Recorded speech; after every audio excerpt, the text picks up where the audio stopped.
friends! So today I'm going to do a cross stitch with me. It's like a get ready with me, but instead of putting makeup on, I work on cross stitching. This is actually a project it's going to be a birthday gift for my friend that will hopefully turn out well. Hello, editing me jumping in just to say I had to mute this part because I grossly uh, underestimated the amount of time it would take to make this gift, and I know my friend will see this video, so I've got to mute out the part of me explaining what gift I'm making her so she won't know before I make it. To my friend, I love you so much. Your gift's gonna be late. Okay. I have started this project a little bit too close to her birthday, so I don't have time to try to like cross stitch without the pattern or to try to convert it to embroidery. So hopefully this works out. And while doing this, we're going to talk about the fact that Henry VIII did not deserve any of his wives. This is a roast of King Henry VIII. Gotta get the fabric started. So Henry Tudor was king in England, and the events of his life and his 6 queens took place in the early 1500s to about mid 1300s. He is famous for having 6 wives, and that was because he wanted a son. And of those 6 wives, he got 3 kids and 1 son, so success rate not great. And I was interested in his story when I was in elementary school, and then the musical 6 came out, which I highly recommend. I think at least it rose to popularity last year.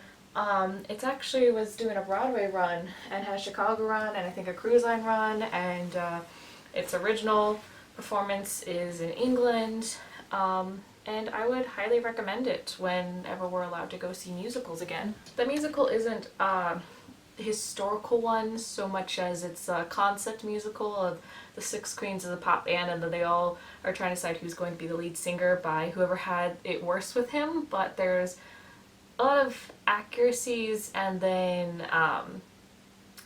call to like references in the songs, and especially when you know history and go looking into it, you can really appreciate the work that the 2 writers did for it. So starting with, we're just gonna start sewing and hope for the best, aren't we? I also realized that like this is gonna make counting a whole lot harder because I don't have my pattern in front of me. Oh, family members guide me. So to understand why Henry wanted a son so badly, we should understand the history of the Tudor family really quick. So just, I have my pattern on the screen, so I had to keep looking over to it.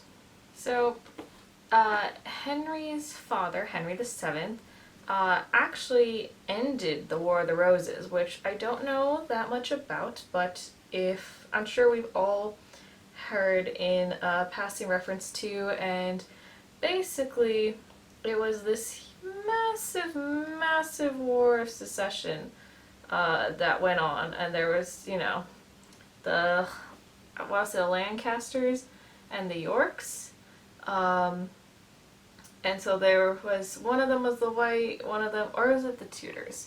I don't know the family names. This was not the part of it. I should look it up. It's a very long, complicated history. The Richard the Third, whose body was unknown, its location was unknown for like a few centuries. And there's the 2 princes in the Tower who were supposed to inherit the throne, and then they mysteriously vanished and failed to ever return, be viewed in public again. But so it's this massive war that goes on for a while. It inspired Game of Thrones, and Henry VII ends up winning. His wife Elizabeth was the sister of the 2 princes who disappeared. And so that was uniting the two sides and ending the war.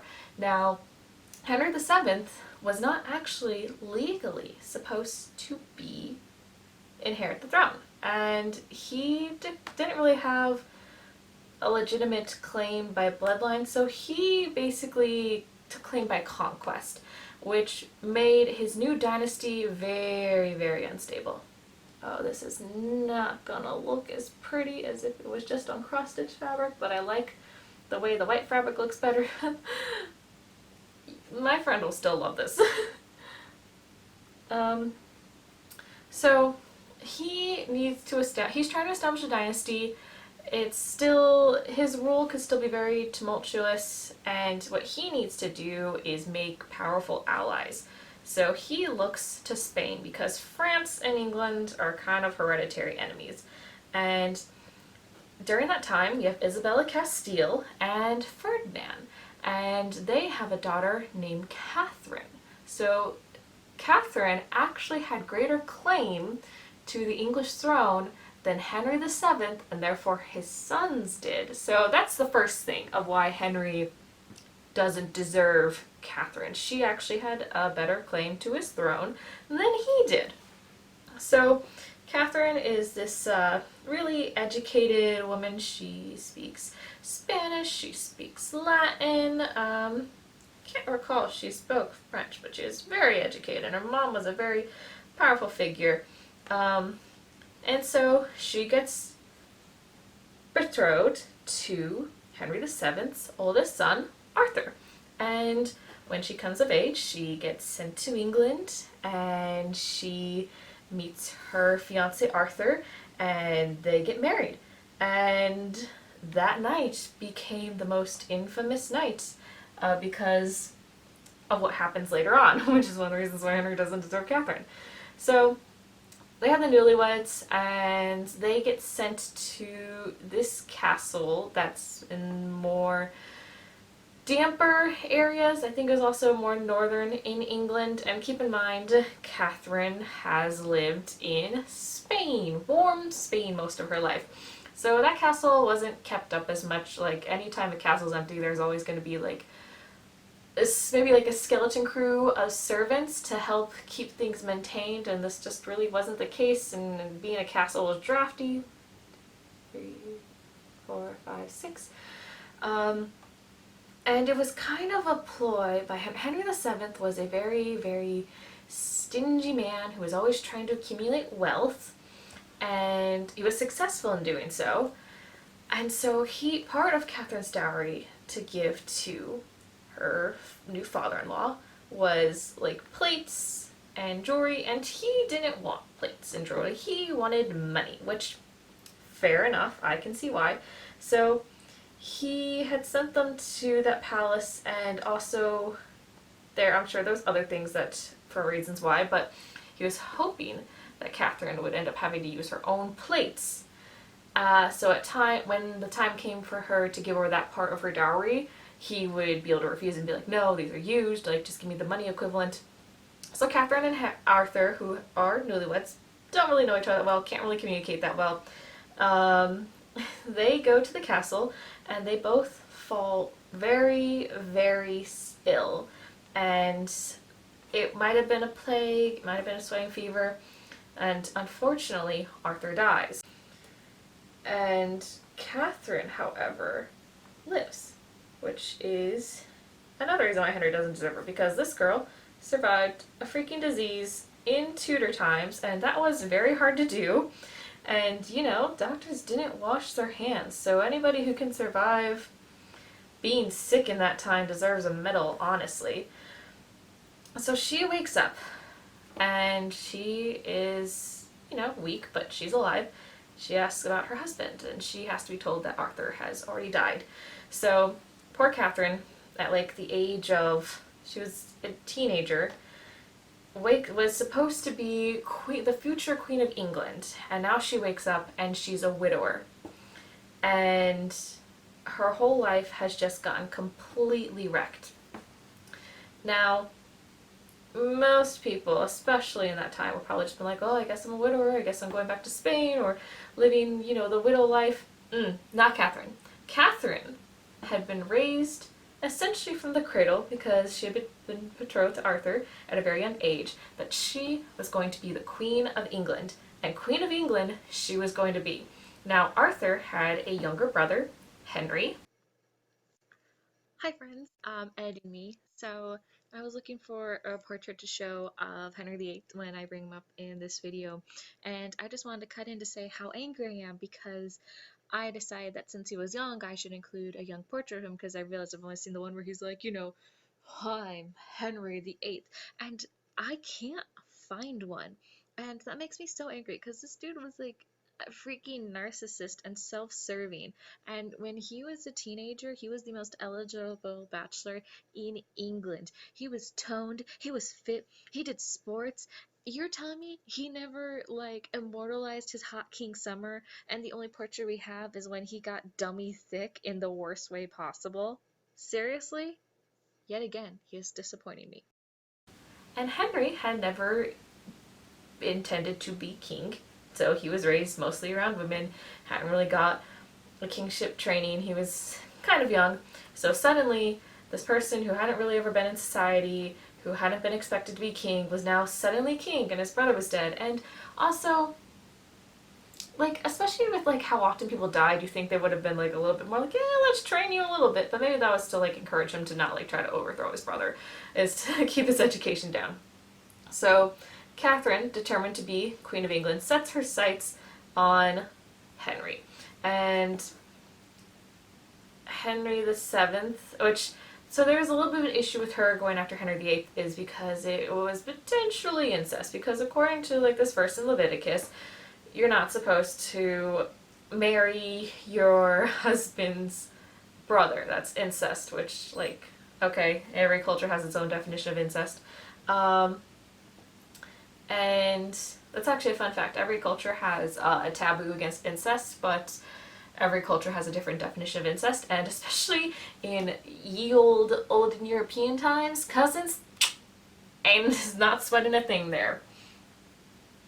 So she wants to marry him, and then shortly after, Henry's mother, Elizabeth, dies of childbed fever. Now, childbed fever, it was a common illness that killed women for a very, very long time. It is due to infection, due to poor hygiene practices, and people didn't wash their hands, and you give birth, and your vagina is an opening to your body. It's the mucosal lining. So she dies. So this is a really, really formative time in Henry's mind. He's seen how fragile dynasties are and how important having sons are, because England had not had a female queen in its history yet. So Henry VII is interested in a wife, and he debates marrying Catherine, and Isabella Castile's like, no way in hell is that going to happen, because Henry is already looking like he's going to die, so at most, Catherine's going to have a few years as queen, and then have like no political influence, and be a widower at the age of 20, and not have any power, and Queen Joanna is not about to let that happen to her daughter. So she suggests one of her other kids, or like some family member, and she's like, no, you're gonna you can do this, and then also like marry our daughter to Henry. So they get a papal dispensation that says, hey, this is an incest, it's okay for you guys to get married. And so everything's cool, except her mom dies, very unfortunately. Catherine gets sick, and then her mom dies, and that limits her, I guess, value, is what we'll call it, as a wife, because Ferdinand and Isabella ruled over a united Spain, but that was because they each had their own kingdoms. And Joanna of Castile's a much bigger section than Ferdinand of Aragon, which was much smaller. So, Ferdinand himself is holding very little political power because his daughter has inherited that kingdom. That daughter would have a very tragic life, and unfortunately suffer from mental issues. So she ends up so Henry VII is delaying them getting married. Her father delays giving the dowry, which the reasons for it, and so far in my research have not been well stated. I think Ferdinand was partially just a stingy dude, and it's like, hey, that's your daughter's financial security. This is why moms don't die when you're trying to marry your daughter off into a political arrangement, because the husbands ain't shit about it. So, because the dowry isn't being delivered, Henry VII is like, well, you're not getting married.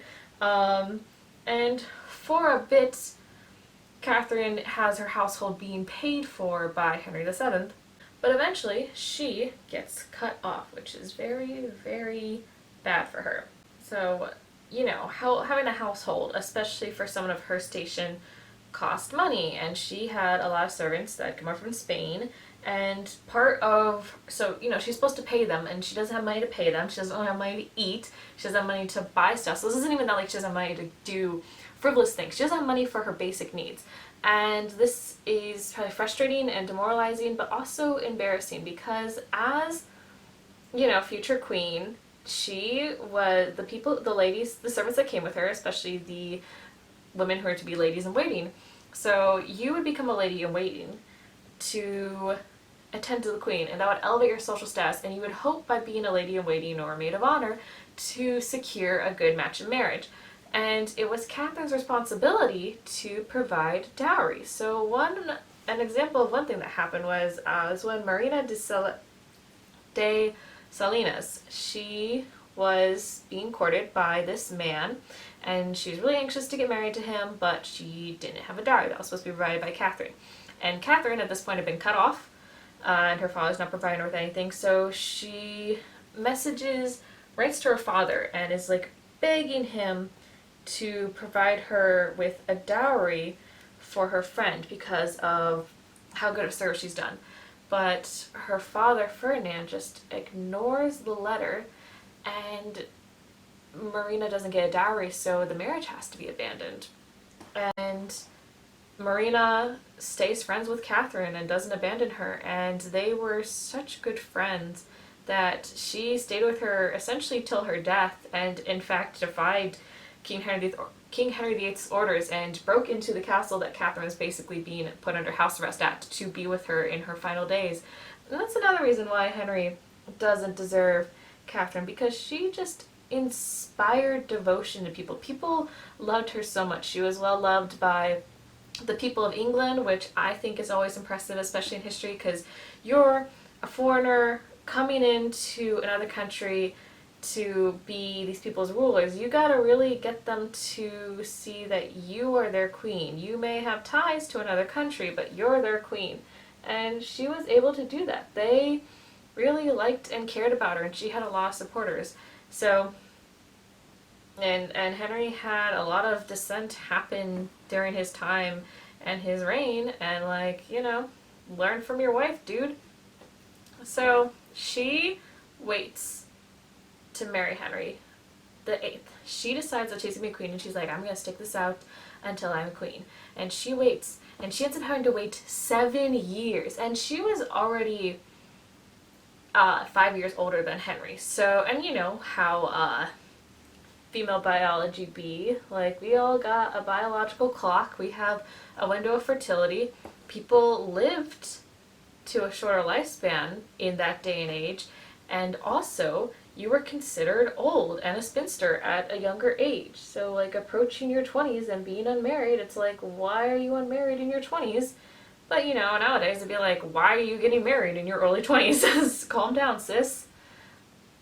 So Henry VII won't let them get married. She is isolated, she's in poverty, she's having to sell her jewelry, she can't afford to pay her servants. She's also messaging her father being like, yo, I can't afford to pay my household, I'm having to sell my things here. And her father was like, yeah, that sucks, that's very sad. If only there was something that could be done. Pay your daughter some money.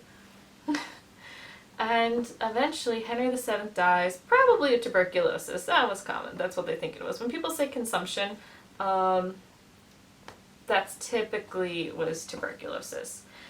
And he tells his son, he's like, I have... Oh, another reason that Henry didn't deserve Catherine. So, once Henry VII had cut off paying her and had kind of made it obvious that he didn't really intend to have them get married even though they were technically betrothed, though he had his son secretly renounce those vows, but most people didn't know about it, so everyone else was like, oh yeah, they're betrothed. Ferdinand made Catherine an ambassador to Spain to give her a reason to stay in England. So she became the first female ambassador in Europe. And from what I can tell, she didn't seem to have a lot of actual ambassador duties, but that's really cool. She was a trailblazer, and she and her family figured out ways for her to get what she wanted. Like, she wanted something, she went for it. And ambition, we like it. So, after 7 years of waiting, Henry VII dies, and he gives his son permission to marry Catherine. And he goes to Catherine. I mean, there's a little bit of debate, but he goes to Catherine, and he's like, let's do this. I'm gonna put a ring on it. Which people in English, I don't know if this is astounding to people outside of Europe, but, well, outside of England, but in England they're like, yeah, they're betrothed, that makes sense. But Henry was incredibly handsome. He was, King of England, which was this massive power, and he was tall, he was this redhead, he was very fit, he did a lot of sports in his youth, he was just this strapping young man. He was the most eligible bachelor in Europe, and he chooses Catherine, who's, older, nothing wrong with that. I mean, like in Tudor England there was, but he chooses her, and they get married, and they get crowned together, and they really, from all accounts, they were very much in love, and it was a very lovely marriage, and in the beginning. And she, unfortunately, suffers a miscarriage. She gave birth 5 or 6 times, or / miscarried, and that's another reason why Catherine is a badass and Henry didn't deserve her. She survived labor like 6 times, and that was an incredibly dangerous thing to go through in that time period. Unfortunately, none of their kids survived infancy aside from one, and that was Mary.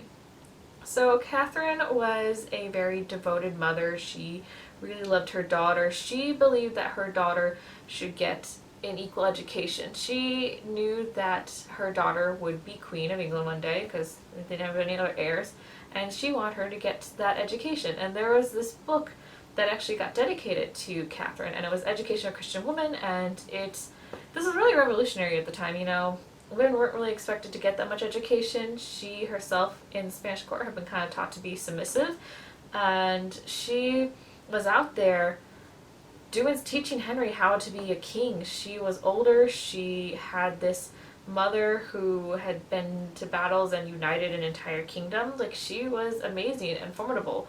And Henry dreamed of going on campaigns and conquering more of France. At the time, there was Calais, which was this English holding in French and in the country France. And so he goes off to war with, Catherine's like, yeah, go do that. And during this time, Scotland, another hereditary enemy of England, is like, yo, he's not home, let's do this. So Scotland starts invading the northern border, and Catherine, who is pregnant at the time, rides to the battle in armor to give this speech to encourage and rally the troops, and they win the battle. And the King of Scotland was fighting that battle, and he gets killed. So Catherine sends Henry, who is in France at the time, the cloak of the dead king. She had just overseen a battle that killed his enemy. And Catherine won a bigger battle than Henry ever did in his entire military campaign, so you can suck that, Henry. And I'm sure his poor male ego was wounded by this, but that's another reason why he didn't serve her. She was amazing and really formidable and could rise to the occasion when need be. And, she freaking went and rallied troops of a country that was not her own. And it helped them win the battle. And she rode it pregnant, in armor. And at the time, it was a good relationship. He actually gave her when he went off to go fight in a war, he gave her this, like, speech or whatever that basically said, like, hey, while I'm gone, she's in charge. Be nice, people. So, unfortunately, time had its toll. Henry also, another reason he didn't deserve it is because he cheated on her. So, back in the day, despite the fact that, adultery is clearly banned in the Bible, it wasn't weird that men cheat on their wives. However, you were expected to be discreet about it. So, in Henry's mind, when he cheated on his wife, it wasn't a big deal. This wasn't about love, this was about having sex. So, as they got older, the relationship soured more. He was unhappy that he didn't have a son, and she was getting older and uglier, apparently, though I will have to see her myself to agree with that, because, sometimes people are just mean, because women aging just was, it reduced their value, which is BS. So, he had affairs with people, and then the affair that shook the world happened. He's in court, and in walks Anne Boleyn, and his heart goes boom. So, Anne Boleyn grew up in the French court. Then, 1522, she set sail, and she was born in England. Her family traveled. She grew up in the French court. She was under Queen Claude. She served in Queen Claude's court, and she comes in, and Henry sees her and is like, "Whoa, who is this?" And he starts, and he'd already took Mary, Anne's older sister, as his lover, and eventually turned his sights towards Anne and wanted a piece of that, and actually offered her the position of his official mistress, which was a position in French court, but that was not a position in English court. So this was a first time thing, and she was like, "No, I'm not going to be your mistress. I'm saving my virtue for my husband. I will not sleep with you unless I am queen." So it's all downhill from here, folks. Oh, so he could speak, read, and write Spanish and Latin, and could speak French and German. So, multiple reasons why he didn't deserve Catherine. First of all, he'd been married to her for 20-something years, and he wants to marry Anne Boleyn, and he starts finding this verse in the Bible that's feels like it's really speaking to him, and it's in Leviticus about the whole don't marry your brother's widow. And he might have also been having doubts around this time because Catherine was going to menopause. It was clear that she wasn't going to be having any more children, and all of them had died, either miscarriage, stillborn, or shortly after birth, which, not her fault, She was doing her best. She really was trying. She had 6 pregnancies, attempting to give him this male heir. He had an affair with this woman, Bessie Blunt, and she gave birth to a son, which to him was proof that it wasn't his fault they weren't having a living son, which it's your sperm. And it's not that she was incapable of having sons, it's just the babies weren't surviving. That was how it went back in the day, dude. Read the room. Read the historical time. So he is suddenly after 20 plus years of marriage, you know what, yeah, I've been committing incest. And he truly believed it, or at least he put up a big show of believing that he was had been committing incest and been sleeping with his brother widow. And Catherine's like, the fuck are you talking about? We have a papal dispensation. It's all Gucci. And to Henry, it was not all Gucci. And he goes to Catherine after he's made up his mind to get his marriage annulled or / divorced. And he's like, yeah, we're not going to be married anymore. I've been living in sin with you. Go pick a place that you want to retire. Okay, cool. But it was not all cool. It was not cool to Catherine. She's like, what are you talking about? You're my husband. I'm lawfully married to you. I'm not gonna go retire off to the countryside. I'm the queen of mother flippin' England.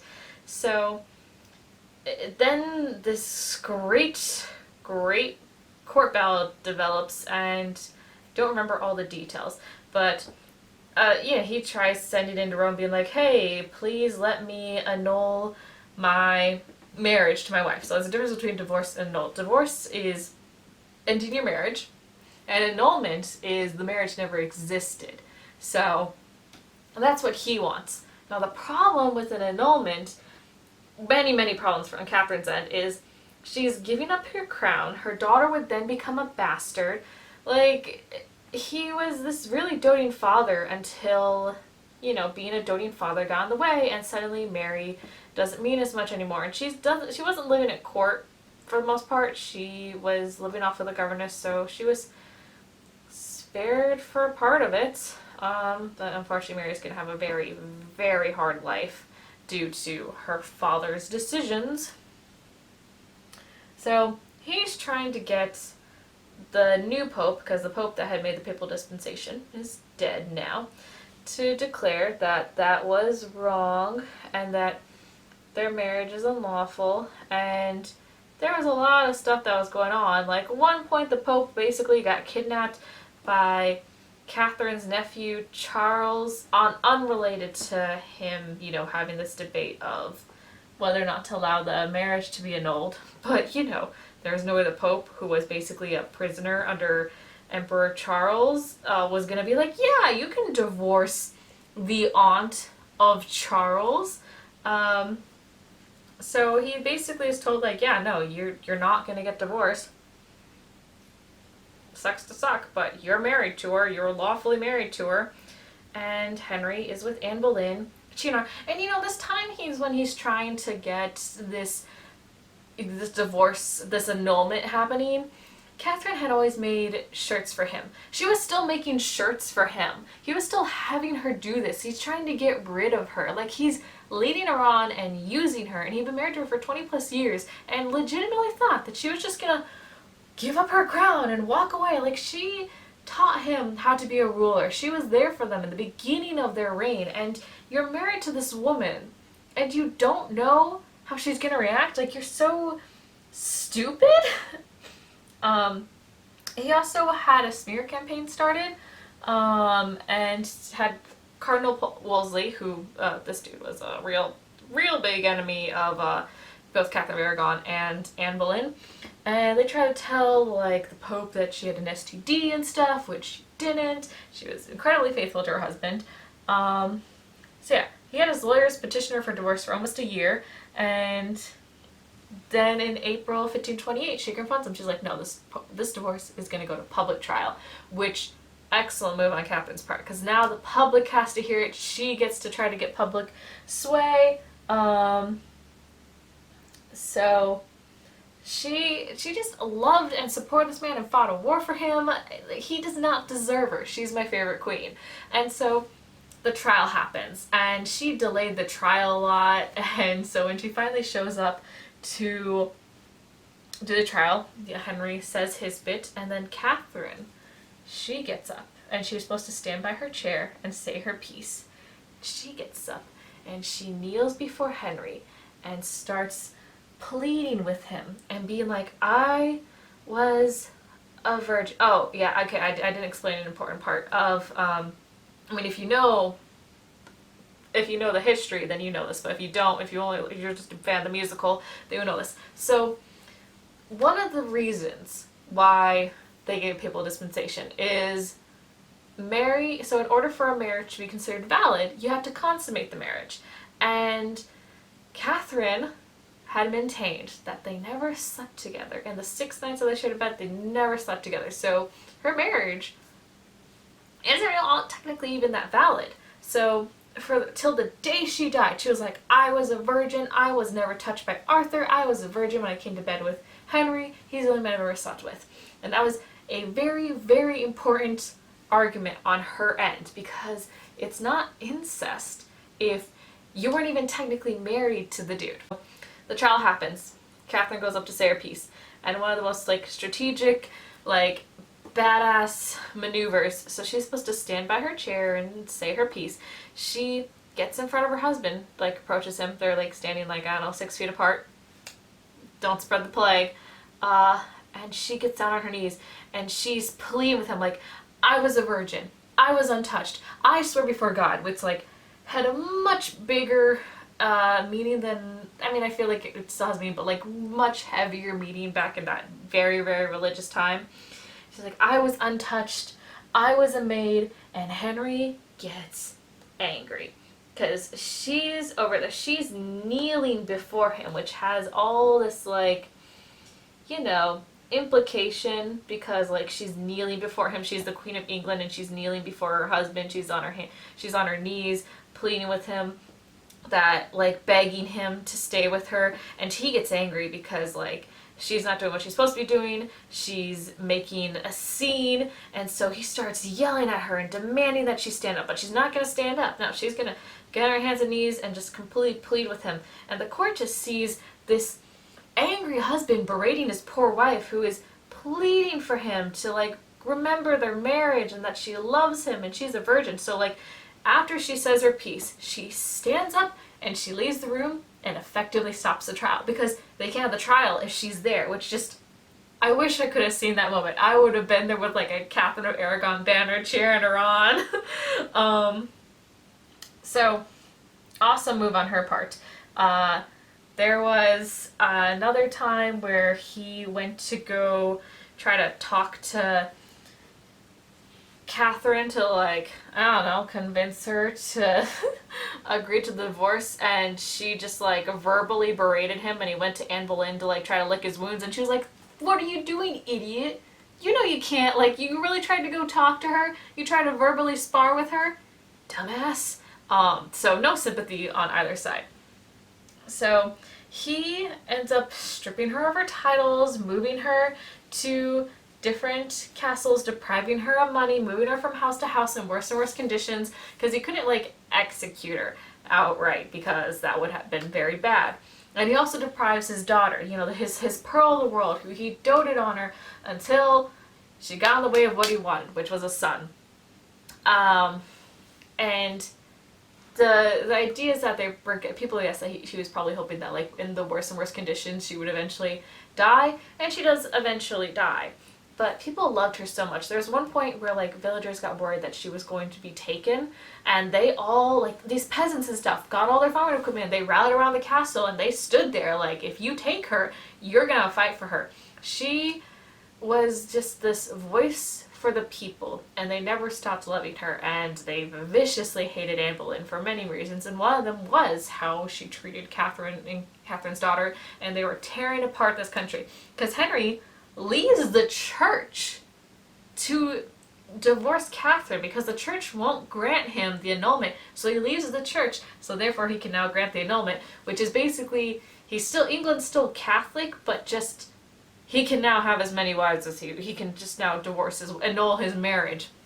But to her dying day, Catherine's like, no, we're married, I'm the Queen of England, I'm not giving up my title, you can take away everything from me, and I will never give up my title or say that I'm not your lawful wife. And she, at one point locked herself in her room, refusing to be taken, and she loved him till the end. He didn't deserve it, but she loved him, which is another reason why he doesn't deserve her. She still had faith in him. Like, at the end of the day, when she was dying, she believed that he would wake up one day and realize that he loved her and would get rid of Anne and take her back in.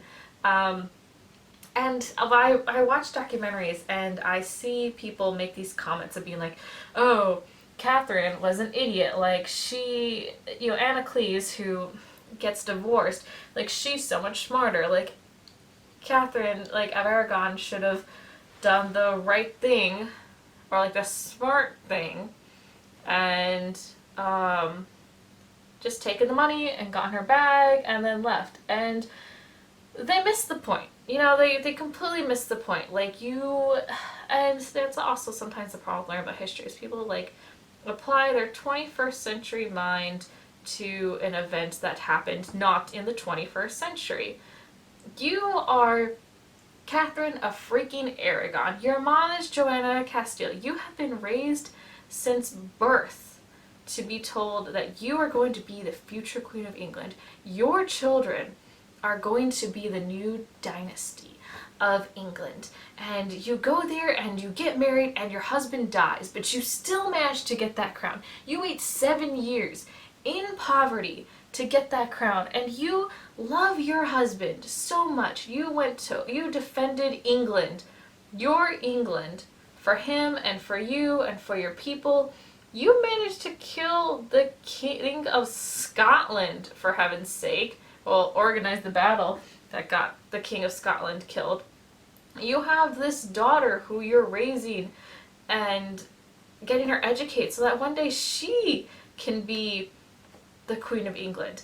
And your husband cheats on you, and he's cheated on you before, but like he's never left you for them, and no English king has ever left his wife for a mistress. That just didn't happen. So what?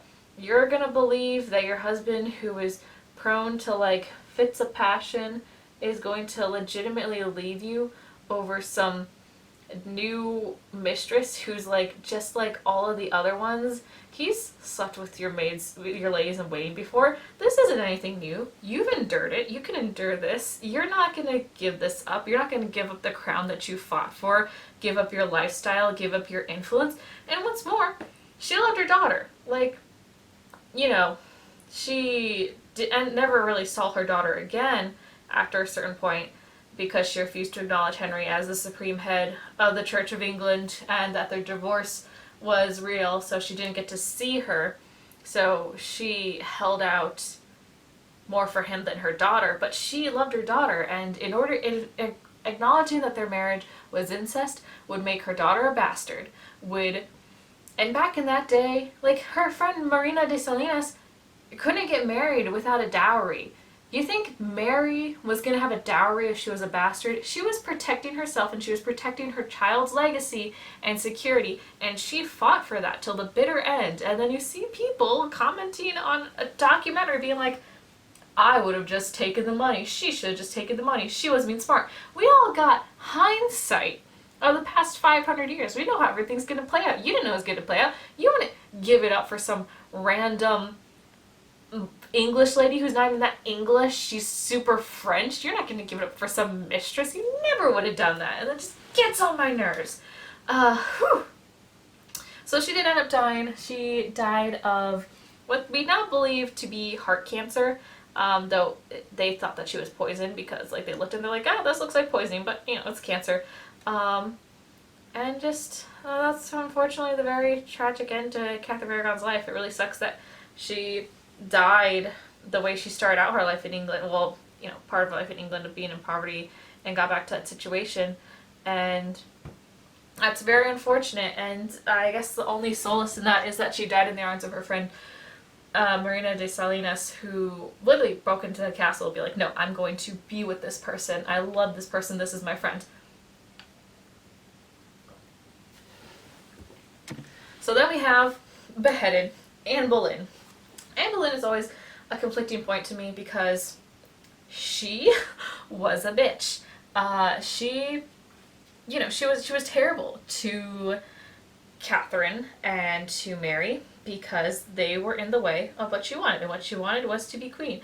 But at the same time, she was incredibly ambitious, and she really cared about her daughter, Elizabeth. And so I have to admire the just guts it took to be like, I'm going to be the Queen of England, even though it had never been done in history before. This woman really shaped history. She broke England from the church. She was that sexy. So initially when Henry wants to pursue her, she's like, I'm good, because, her sister had been his mistress. She knows how that goes. Her father wanted to gain more influence in court, so he just got winning Father of the Year. Really was super chill with his daughters becoming the mistresses, and got kind of frustrated that Henry cast Mary aside so quickly. And I'm like, hey, maybe be more upset that your daughters are having their virtue taken by the King of England? No? Okay. Yeah. So, initially she's like, whatever, but eventually she's like, okay, fine. And he offers her the position of being his official mistress. I say mattress because like the French word has something to do with mattress, in the translation, but I can't remember the word at the moment. And she's like, no, I am saving my virtue for my husband, and only my husband will have it. So, and Henry had already kind of been wanting to get rid of Catherine, and been kind of disillusioned by unhappiness. So he's like, well, I'm gonna be divorcing my wife. So, yeah. So they have this, and she didn't sleep with him. Looking over their letters and stuff, they don't believe she slept with him until like the very end, when it was like pretty obvious that the annulment was gonna happen. And so their courtship went on for like 7 years, and there was a point where Catherine was like, oh crap, like this may not happen, and I'm almost, in my 30s, and I've just wasted all this time waiting for this dude to be able to leave his wife. What was I can't believe I did that, but it worked out for her. And I just gotta say, one of the reasons why I did not deserve Anne was because she was so ambitious and sharp-witted, and like, I mean, who in their right minds would be like, yeah, I can do this, I can just seduce this guy emotionally so well that I will become Queen of England. And she did it, and she wanted something, and she went for it, and she got pregnant, and then they got married, and very unfortunately, which probably made Mary and Catherine laugh their asses off, she gives birth, and they were like, so sure that it would be a boy. Like, it was printed on their on the announcement cards that it was a prince, and gives birth, and they're like, it's a girl, and she's like, crap. And then Henry's like, it's okay, sons will follow. So she was also very fashionable, brought the French fashion in, and the English court is like, screw this girl, if you don't like her, she took away our babe. Can't, but we're not French, what are you doing? Also, he begged her to be mistress and called her breast duckies, which a slang term at the time, but I'm just gonna count that against him of why he didn't deserve Anne, because you shouldn't have to beg people to be with you. Okay, chill. You're a little bit desperate and thirsty, and you're the freaking King of England in your prime. So they eventually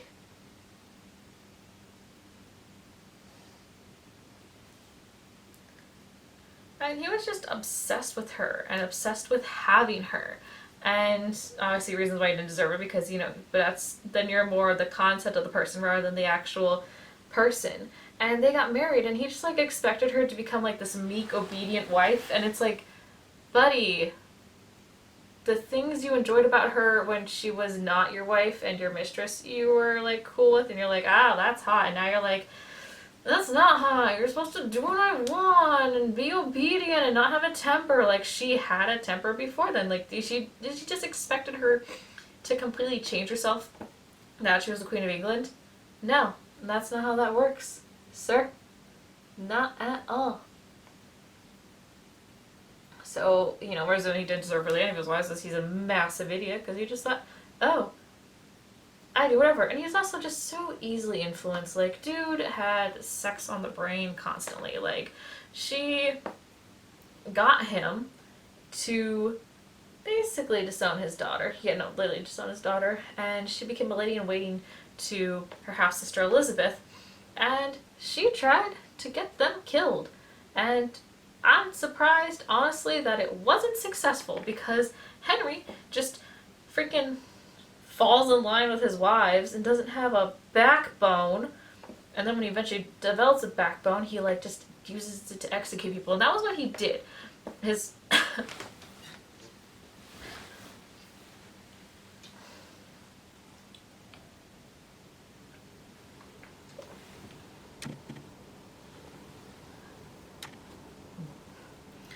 the way he dealt with people that dissented from him So he just executed them. He executed his political opponents. He executed his wives.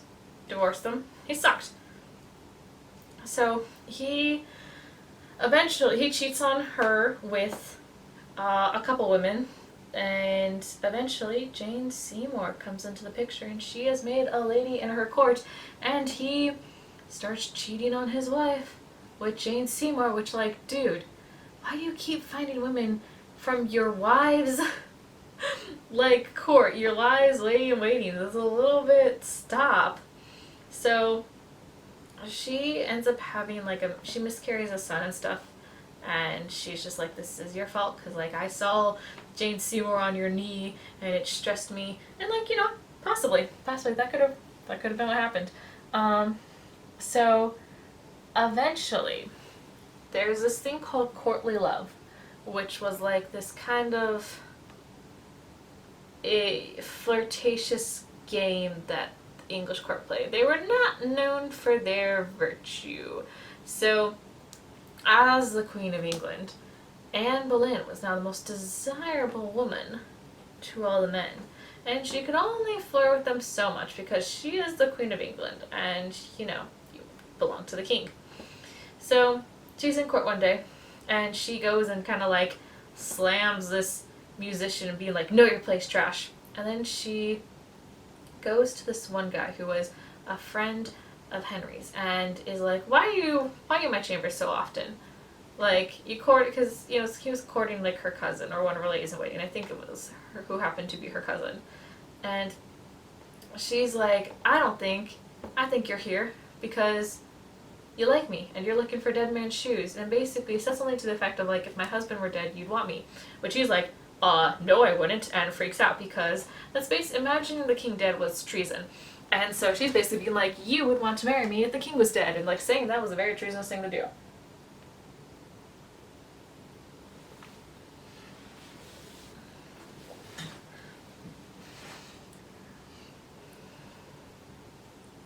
So Henry, who had already, like, grown tired of Anne at this point and was trying to find a way out of the marriage and had been wanting to divorce her, but he couldn't risk divorcing her without having to go back to his other wife.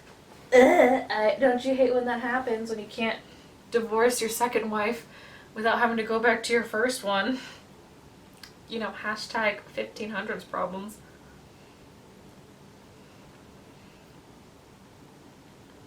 So, this dude, Oliver Cromwell, was it Oliver Cromwell?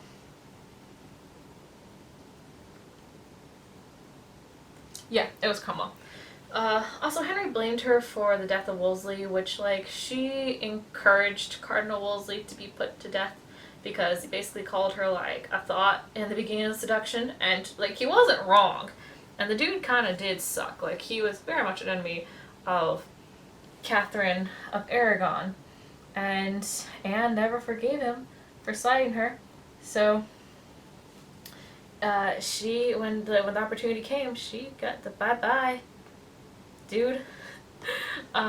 So Henry kind of, like, eventually regretted killing Wolsey and ordering his execution, and he blamed Anne on it. He was like, she really pushed me to do it, and if she hadn't been around, I wouldn't do it. It's like, yeah, but, like, it's on you to have a backbone. Like, it's not Catherine people can have, you know, influence to give you advice, but at the end of the day, and you know, influence you to do bad things, but at the end of the day, you're the one that's responsible for your actions.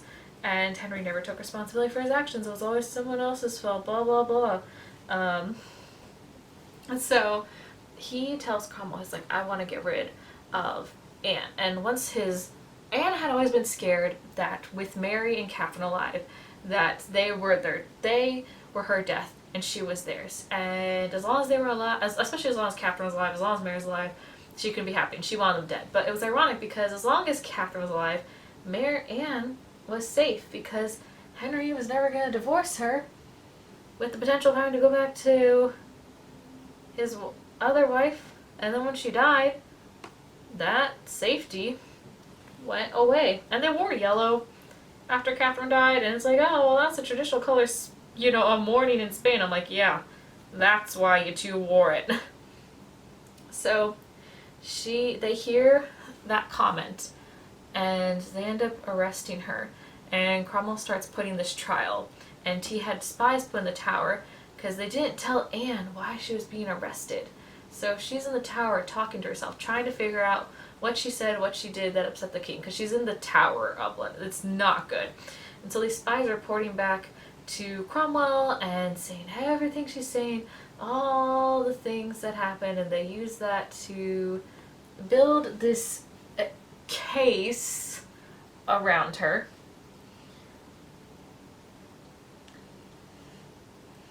And they claimed that, like, he slept with over 100 men, and, like, Henry didn't even go to her own trial because he had been so badly humiliated at Catherine's that he would never do that again, which, coward, face the person you're sentencing to death. So she is being charged by a jury of all men who owe a loyalty to the king, and the judge was her uncle.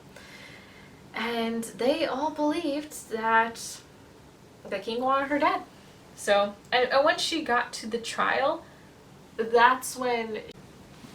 So, sorry for all these cuts. I keep running out of space on my SD card. But, so Anne goes to trial, and the jurors expect her to be... They think the king wants her declared guilty, so she gets declared guilty.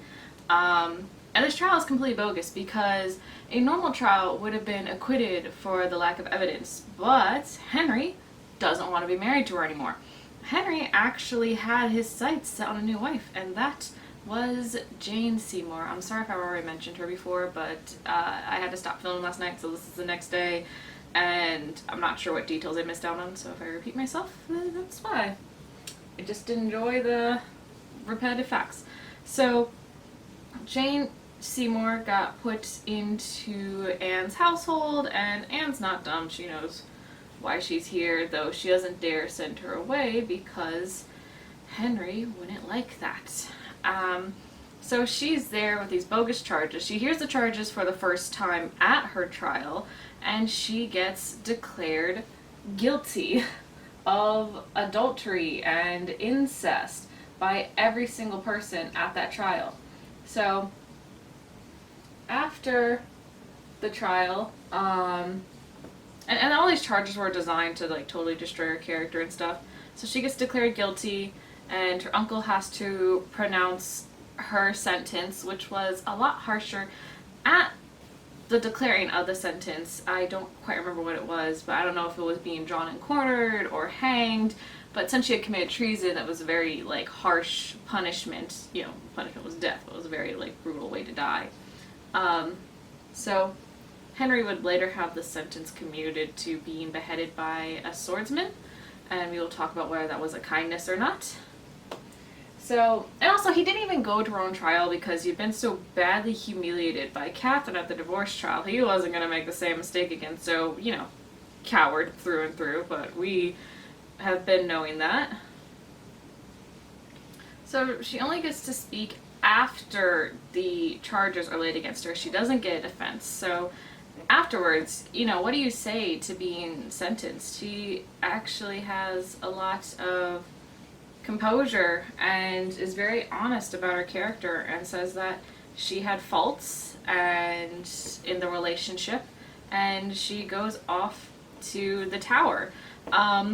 So another important thing, which I feel like I probably missed last night, but Jane Seymour, when Henry was starting to court her, and she was also doing the same thing Anne did, Point of Virtue, being like, oh, no, we can't yet. So Anne had come in at one point, and she was pregnant with a child, and Anne comes in and sees Jane with Henry, and she flies into a rage and is yelling at Henry and stuff.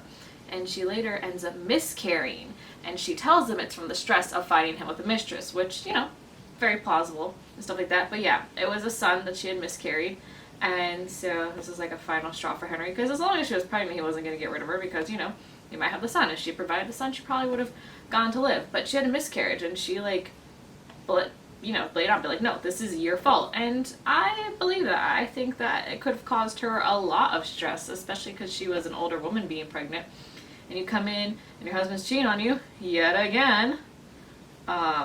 There's also, I believe at one point he had an affair with her cousin, though historians believe that that might have been, I think there's proof, or they think that Anne had signed off on that affair, and it might have been her mindset of, like, if he's going to cheat on me, at least he can cheat on me with somebody, like, I know, and, maybe can hold some influence and can stand. But I believe the affairs are very hard on Anne, and honestly, they'd be hard on anybody if, your husband's being unfaithful, and you are faithful to him, and you have to be faithful, because the reason why was treason to cheat on the king, aside from you're cheating on me and I'm the king, was that it puts the succession and the legitimacy of the heirs into question. And when the king died, that just called for civil war. That could call for a potential civil war while the king was alive. So there was a good reason behind why the wives had to be faithful, but it was still pretty crappy. And then Anne goes to the Tower. She has her sentencing commuted to being beheaded by a swordsman, which the swordsmen it was considered a more expert way to die, though there was this video done by, I believe, Dr. Cat. I can't remember what her YouTube channel's name is, but I'll definitely link it down in the description below, and talked about how, was this a power play still? Was this potentially a bad thing? Because, so this is a French swordsman, and in France, noblemen got beheaded with a sword, because that was like a more proficient death. However, if the swordsman was out of practice, because, noblemen hadn't been sentenced to death recently, then your death may not be better than getting killed with the axe. The reason why getting killed with an axe could be rough sometimes would be because your executioner is using the kind of the inertia of the weight of the axe to kill you, and if the person messes up, they're gonna have to butcher you to death, which did happen, and it actually happened a couple times in Henry's reign, and was always very horrific to watch. I say as if I have the experience. So Jane goes to the Tower, and there's a good chance she saw her brother be executed for crimes he did not commit, and the other 3 men that were charged with her, which, again, like, so insane to, like, have that happen to you. I can't even imagine. And she gets sentenced, and she takes her death very well, and thus ends Jane's and Boleyn's life. And her daughter was declared a bastard, and for a bit he was like, she's not even my child. So Elizabeth experienced similar poverty that Mary experienced, and he was engaged to Jane like less than a day after Anne had been murdered. So clearly he just was really showing no love lost for Anne Boleyn, the woman who he like had turned the world upside down for. And then we go on to Jane, and I realize now I'd like to apologize. I promised a roast, and I'm not really roasting to my full capabilities here. I've been more talking history as opposed to legitimately roasting, so let's use this stopping point as a good place. Henry, you are single-handedly one of the biggest douchebags I've learned about in history, and that is saying something considering the free reign that men got.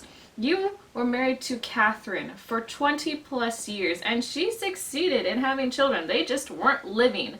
And for somebody who's so devout and Catholic and was suddenly very convinced that he was committing incest because it says so in the Bible, to the point where you were insisting that it was a moral obligation of you to divorce your wife and conveniently marry Anne Boleyn.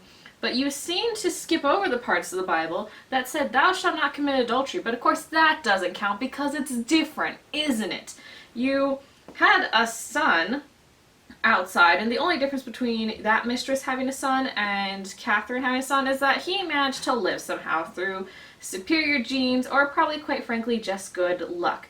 You were so worried about a legacy, but you didn't bother maintaining your father's, because while Henry VII was, yes, a pretty miserly man who was a penny pincher and all about the money, he managed to amass quite a significant fortune, and you spent it all in your time with Catherine's marriage. Your advisors initially had to take steps to be able to veto your power, which I'm not saying they always had the best intentions, and I'm sure there was power grabbing at that stage, but for good reason, because you were just a teenager who wanted to do jousting and fencing. I mean, you got told you were going to be king when you were 12, and I think your father died when you were like 18 or something. So you had 6 years to at least start to understand that, hey, money is important. And your father was Henry VII. How did that not translate to your head? All you wanted to do was have parties and jousting tournaments and behead your wives, apparently. And then you're so adamant about how it's religiously unacceptable and morally unacceptable for you to be married to Catherine, but you couldn't bring yourself to fully separate from the Catholic Church, because the truth was you didn't really want to stop being Catholic, you just wanted to stop being married, and the Pope was in your way, so he had to go. And Anne was legitimately Lutheran and actually did try to put forward religious change in her lifetime, not like you listen. The only thing you were interested in was when one book that Anne showed to you proposed that princes have more divine authority than the Pope does, and then you were all on board. You never thought for yourself, you just reacted in anger, and you don't take responsibility for your actions. Because yes, Anne did push for Cardinal Wolsey's beheading, and he also beheaded a longtime friend of his who refused to sign the paper and swear oath to Henry being the supreme head of the church, because he felt that it was wrong for him to do so, and he couldn't morally justify it. And he didn't condemn anyone who did, but he, on his own values, could not do it. And what does Henry do? He has him beheaded, because that's the punishment for people not acknowledging it. And he feels guilty about it afterwards, and he felt guilty about killing Cardinal afterwards. And did he take responsibility for those actions because he's the one that signed the warrant? No, he didn't. He blamed Anne. Anne may have influenced you, but at the end of the day, you are responsible for your own actions. And also, you blamed Anne for having a miscarriage when you were the one cheating on her. You're not surprised that the stress caused her to go into shock? Also, there was a reason your advisors initially told you to stop jousting, was because jousting was a very dangerous sport. But did you listen to the advice of people older than you? No, you wanted to do what you wanted to do and screw anyone that actually tried to give you good advice. And you want to know what happened to Henry? He got into a very bad accident that almost killed him. And I'm not sure, I can't remember if this is 2 accidents or 1 accident, but one of them knocked him unconscious and they were afraid he was going to die. And I kind of wish she had died, because then Catherine could have been ruling regent and Mary would have become Queen of England a lot sooner. And maybe that would have helped her fertility chances in having children. But then we get Elizabeth, so it's a little bit of a mixed bag. You're very lucky that Catherine loved you so much, because there was support for her to overthrow you, and honestly, I think she might have had a fighting chance in doing so. I mean, she did have Queen Mary on her side. And back to the jousting thing, it knocked you unconscious, so there's a belief that it was a traumatic brain injury, and I'm not sure whether the ulcer happened at the same time, but if it didn't, then that meant you got back on a horse that already caused you injury before and did it again. So either way, you are so stupid and self-serving, and the fact that you had 6 wives makes that pretty obvious. Now, let's begin with Jane Seymour, and don't worry, there's more roasting to come for this, because I haven't even got to Katherine Howard, and what you did to that child is unexcusable. Now, Jane Seymour. Jane Seymour was a fairly lovely lady, and unfortunately did not have much time on the scene as Henry's wife due to her death, which is a shame, because I think she would have been a very interesting queen, though who knows if history would have cared to record her so much, because she was not as actively involved. If you listen to 6 in the song, they say Jane Seymour, the only one he truly loved, and they talk about how she's not what she seems, or is she? And the reason why, there's a lot of truth to that, is because when Henry was getting tired with Anne and looking to think of a new wife after Catherine died, because as long as Catherine's alive, he wasn't going to divorce Anne, but when she did die, Anne was ready to be removed. He meets Jane Seymour and puts her in Anne's household, and she was just this meek, quiet wife. He didn't want this more knowledgeable, strong-willed woman like Catherine, who had taught him to be a king, or this spitfire, fiery personality in Anne. He wanted somebody who was just gonna shut up and be the perfect wife, and Jane seemed to be that person. Again, seemed. So they get married, and supporters of Catherine Mary were very excited because Jane had been very openly sympathetic to Catherine and Mary's plight. She'd actually been a lady in waiting initially to Catherine of Aragon before switching over to Anne Boleyn after Catherine was removed from court, unfortunately. So they're excited. She was Catholic as well, though she might have had to be secretly Catholic because, old Henry and his reform was going on. And she really stuck her neck out for Mary and Elizabeth and begged Henry to put them back into succession after their children. And Henry's response was to remind her of what happened the last time a woman had meddled with him, so basically threatening to behead her. So Jane didn't really speak out a lot about different issues and things like that, and that was, out of self-preservation. So I can't blame her for not really causing waves as a queen, because she was trying to survive and make changes in ways that she could. She got Henry to see Mary for the first time in 5 years, and while she was not successful in getting Mary restored to the line of succession, she had a good relationship with Mary and brought happiness back to Mary's life and was a very good stepmother to her 2 stepdaughters, and really risked her life trying to stand up to Henry and get them back in their father's favor and life again. And it was one of the most peaceful times in Mary's life, unfortunately. She was very sweet and kind, and her just wanted to be complacent, and she was, for the most part, but she also stuck her neck out for other issues. And I think that had she been allowed to continue as a queen, especially if she had survived after giving a son, then she would have been given more leniency towards speaking up, potentially, and gotten to enact more change. And who knows what would have happened with the religious Reformation. Maybe she would have gotten it to go back to being Catholic. It would have been really interesting to see Jane enacting her presence as queen. But unfortunately, so she falls pregnant, and she successfully gives birth to a son, and everyone's very excited. But unfortunately, Jane does not get better. She gets sicker and sicker until she sadly ultimately succumbs to childbed fever. And the Sixth musical, Heart of Stone, talks about that, and it's a really, really moving ballad and so sad, and I highly recommend that musical, of course. So she dies, and Henry would always call her his true love and just like the best queen ever.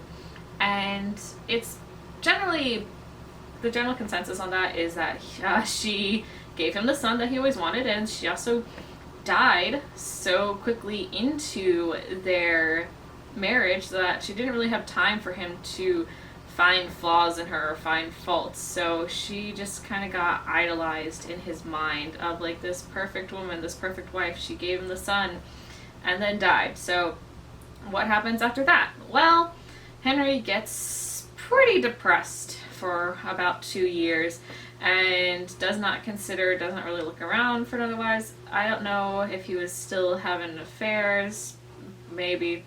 And his advisors are like, hey, remember when you separated from the Catholic Church?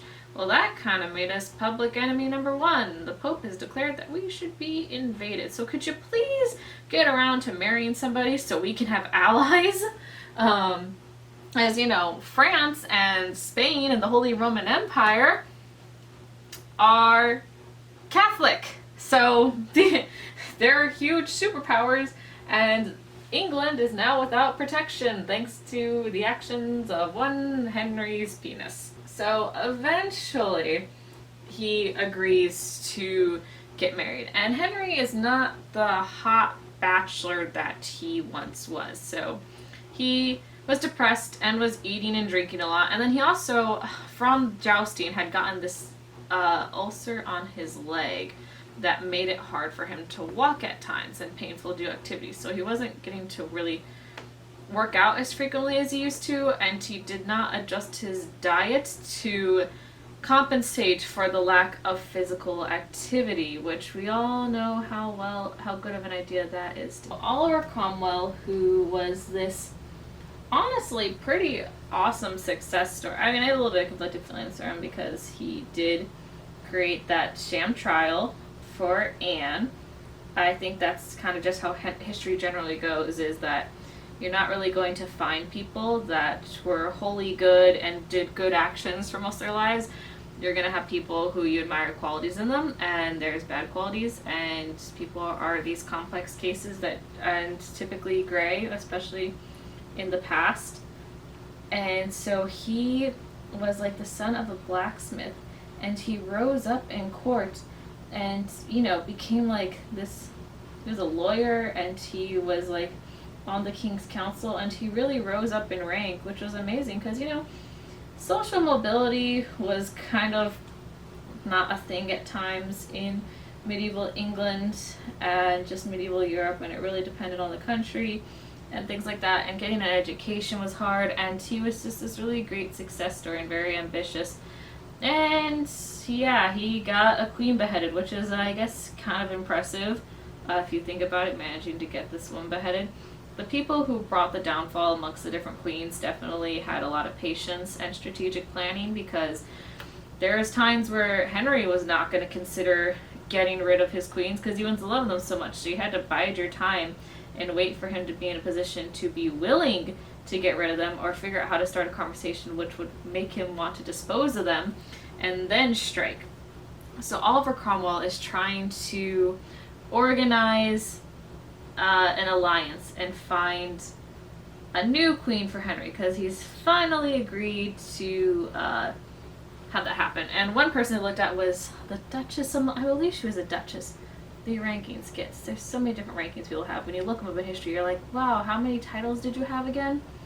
So she was at the Emperor Charles, Catherine's nephew. Yeah, that was, they were originally against each other, but once Catherine is dead, it was like, hey, we good? Yeah, we good. She said that she was at the Emperor's disposal, but she made it pretty clear that she was not interested in getting married to a dude who was getting fat and had the tendency to get rid of his wives when he didn't like what they were doing. So she is off the table. And Henry was interested in her because he had heard of her beauty. Of course, what else did he care about her? So Oliver Cromwell finds this duchy, or there's this place that he suggests, and it's this Duchy of Cleves, and they're like Lutheran or something, so they're Protestant, and England was kind of Protestant at that point, kind of not. It's up in the air because, again, ya boy didn't commit to anything. So Cromwell's really suggesting and pushing for this duchy in Cleves. It's ruled by this duke, and he has 2 unmarried sisters. And initially Henry's like, no, and then he's like, well, maybe. So the painter Holbein, welcome to the house of Holbein. So he goes and paints them. The advisors come and they're like, oh yes, these women are so beautiful, and he gets the famous portrait of Anne of Cleves, and he's like, dang, yeah, I'll take that.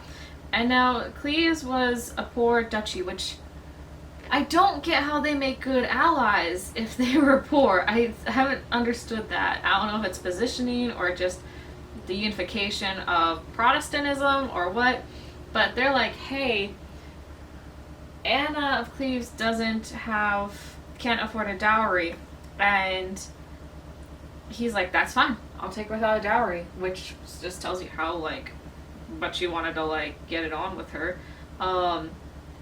And the other thing was that, so there was this, my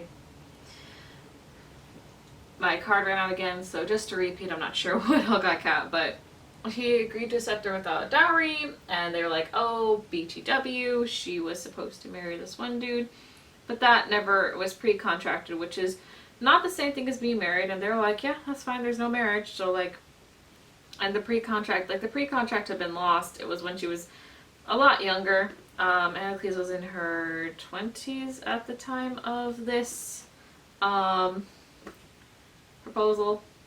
So they're like, yeah, cool, send her over. So she comes over, and Henry is like hyped up to see her, like, the Anaclees, the beautiful woman, the portrait. And she's in procession to come see him, and he just can't wait anymore. He's gotta see her. And so what he does is he actually ends up riding out to see her sooner than was planned.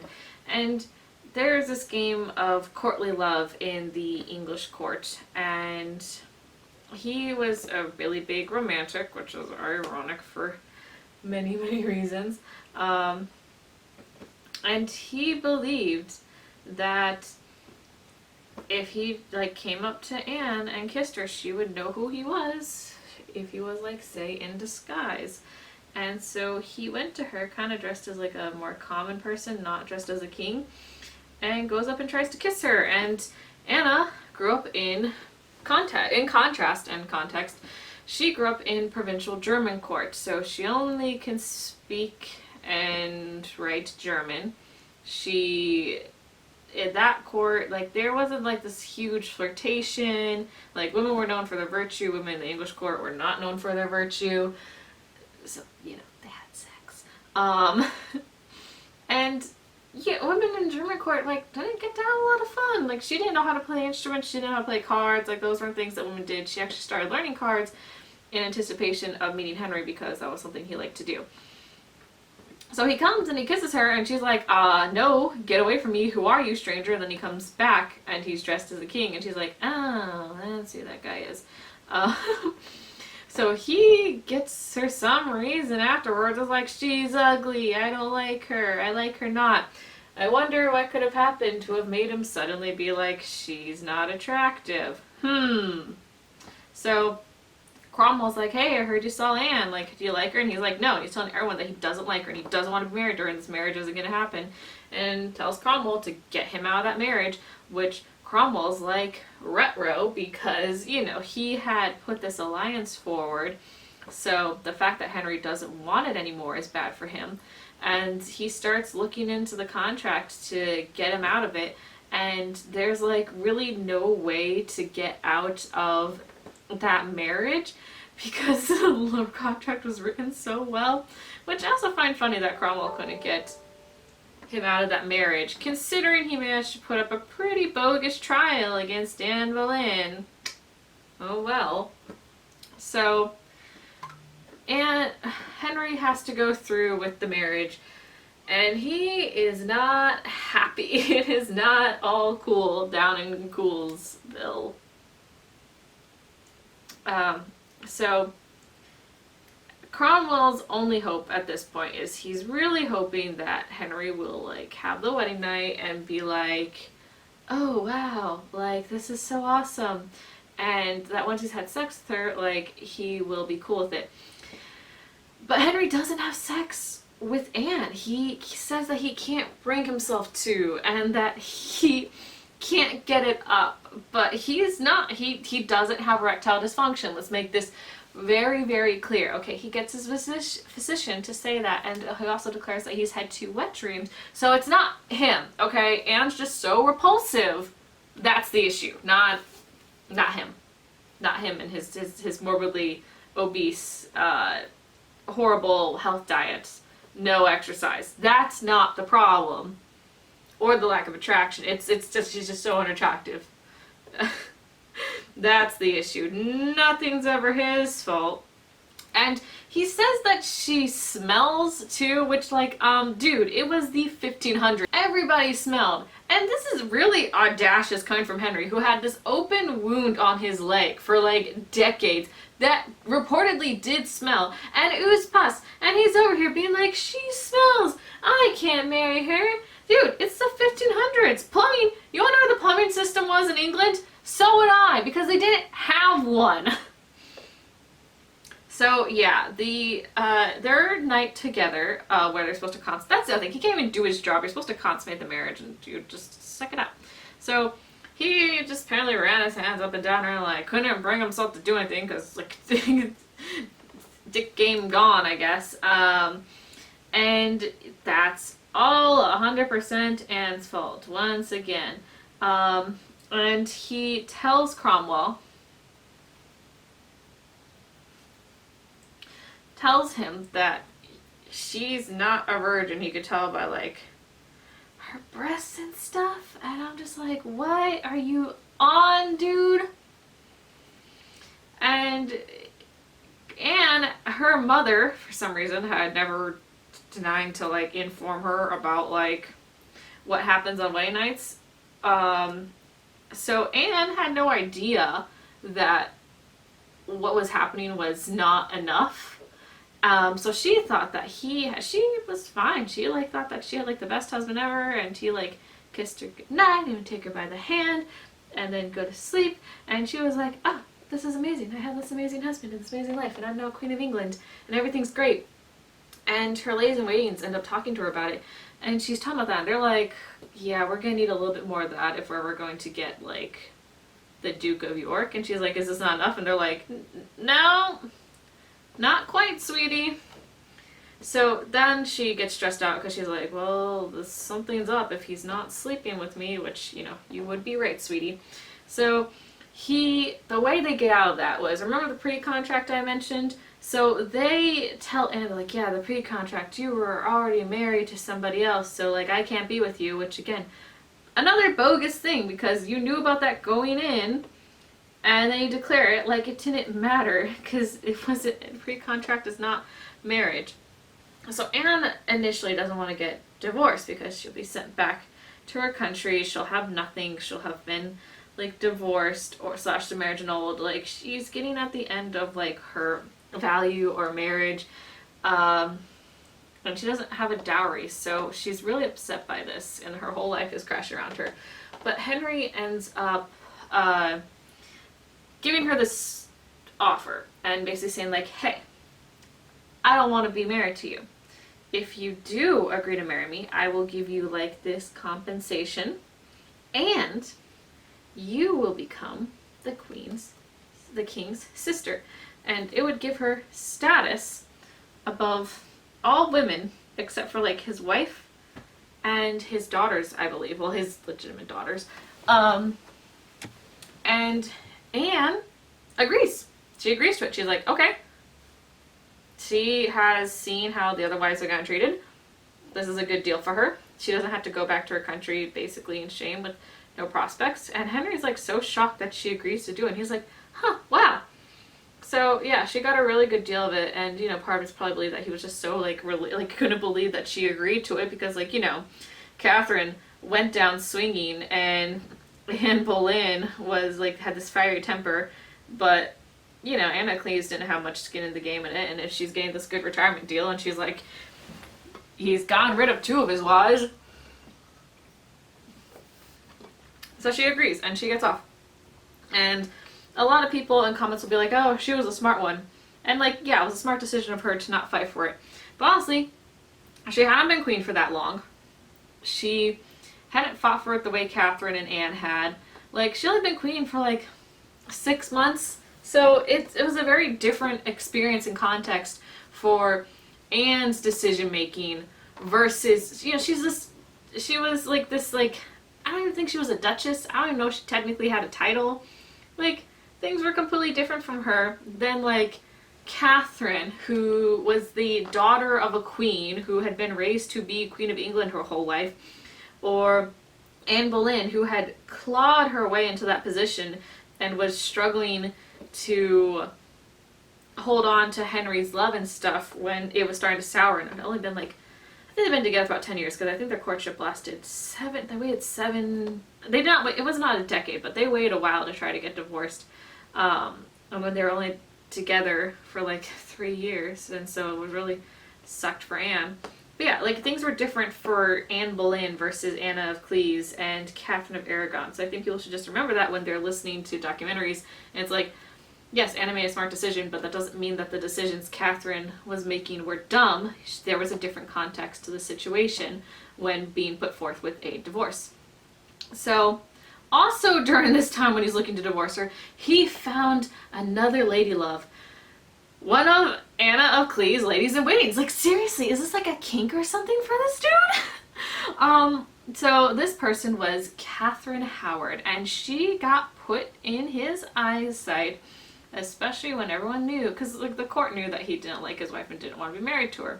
So Katherine Howard really boils my blood because we don't totally know her age and stuff, because especially if you weren't nobility, your birth dates weren't always well recorded, but she was like in some nobility standing, I believe, though she was like the child of like many.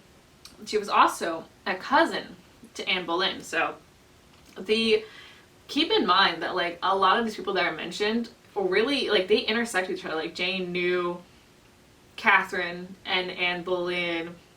Anne Boleyn and Katherine Howard were cousins. The Duke of Norfolk, who helped put Anne Boleyn in his path, also helped put Catherine in his path, which, like, you already had one niece get executed, and you're really gonna go out there and, like, put forth another niece? Like, good God. So, yeah, they told her, like, alright, and she's, like, this, she's just this, she was a child, she was, like, 16 or something. She was pretty young, and she got put in his eye line, and her family was like, hey, do this, and like, you know, don't like do these things to catch his attention. And so she does, because she's got the skills, and he is very enamored with her, to the point where he was, I mean, like, he might have like tried to be like, oh, I'm going to visit this person, but people could see him getting rowed across the river to go to go visit the place that Katherine Howard was staying at. So can we just say simp? He was real simping for Kay Howard there, and suddenly his sexual like capabilities return. So he gets divorced. Anna Cleves has a pretty good divorce, and he is ready to just bust down on Kay Howard, and they get married. And they never got like, so after I don't know if, I think did Anne Boleyn get coronated as queen? Catherine of Aragon did, but like Jane Seymour hadn't, Anna of Cleves hadn't, and Catherine Howard never got officially coronated as queen. Like, she was queen, but she wasn't coronated. And one of the reasons why was because he was waiting for, like, okay, he's like, from now on, new rule, you have to give me a son before you get the crown. Kind of like, you want it? Son first. So Catherine's young, and he's like having sex with her, and like, oh my gosh, this is so amazing. Doesn't stop to think about how she's experienced. And he's like really, really, really happy. They're just like banging all the time. And Catherine very nicely pretends like she doesn't smell the ooze coming out of his. Oh, I remember another thing from Anna Cleves that's pretty funny. So initially he's like, oh, this girl is not a virgin. Like, I could tell by the way I felt her, which, like, you know, is BS. But he, during his attempt to get a divorce, had to prove that the marriage wasn't consummated. And he had been sharing the same bed with her for months on end. And he had to be like, guys, no, I swear I did not touch her. This marriage is not consummated. Please let me have my divorce. So in his divorce proceedings, he had to maintain that during the marriage, despite laying together for multiple consecutive nights, they never touched, and he wanted to be believed on that. Does this ring a bell, anybody? Does this remind anybody of any particular life events that happened? God, I hate Henry. So he's off gallivanting with his new bride, who's like just so awesome. I messed up again. No.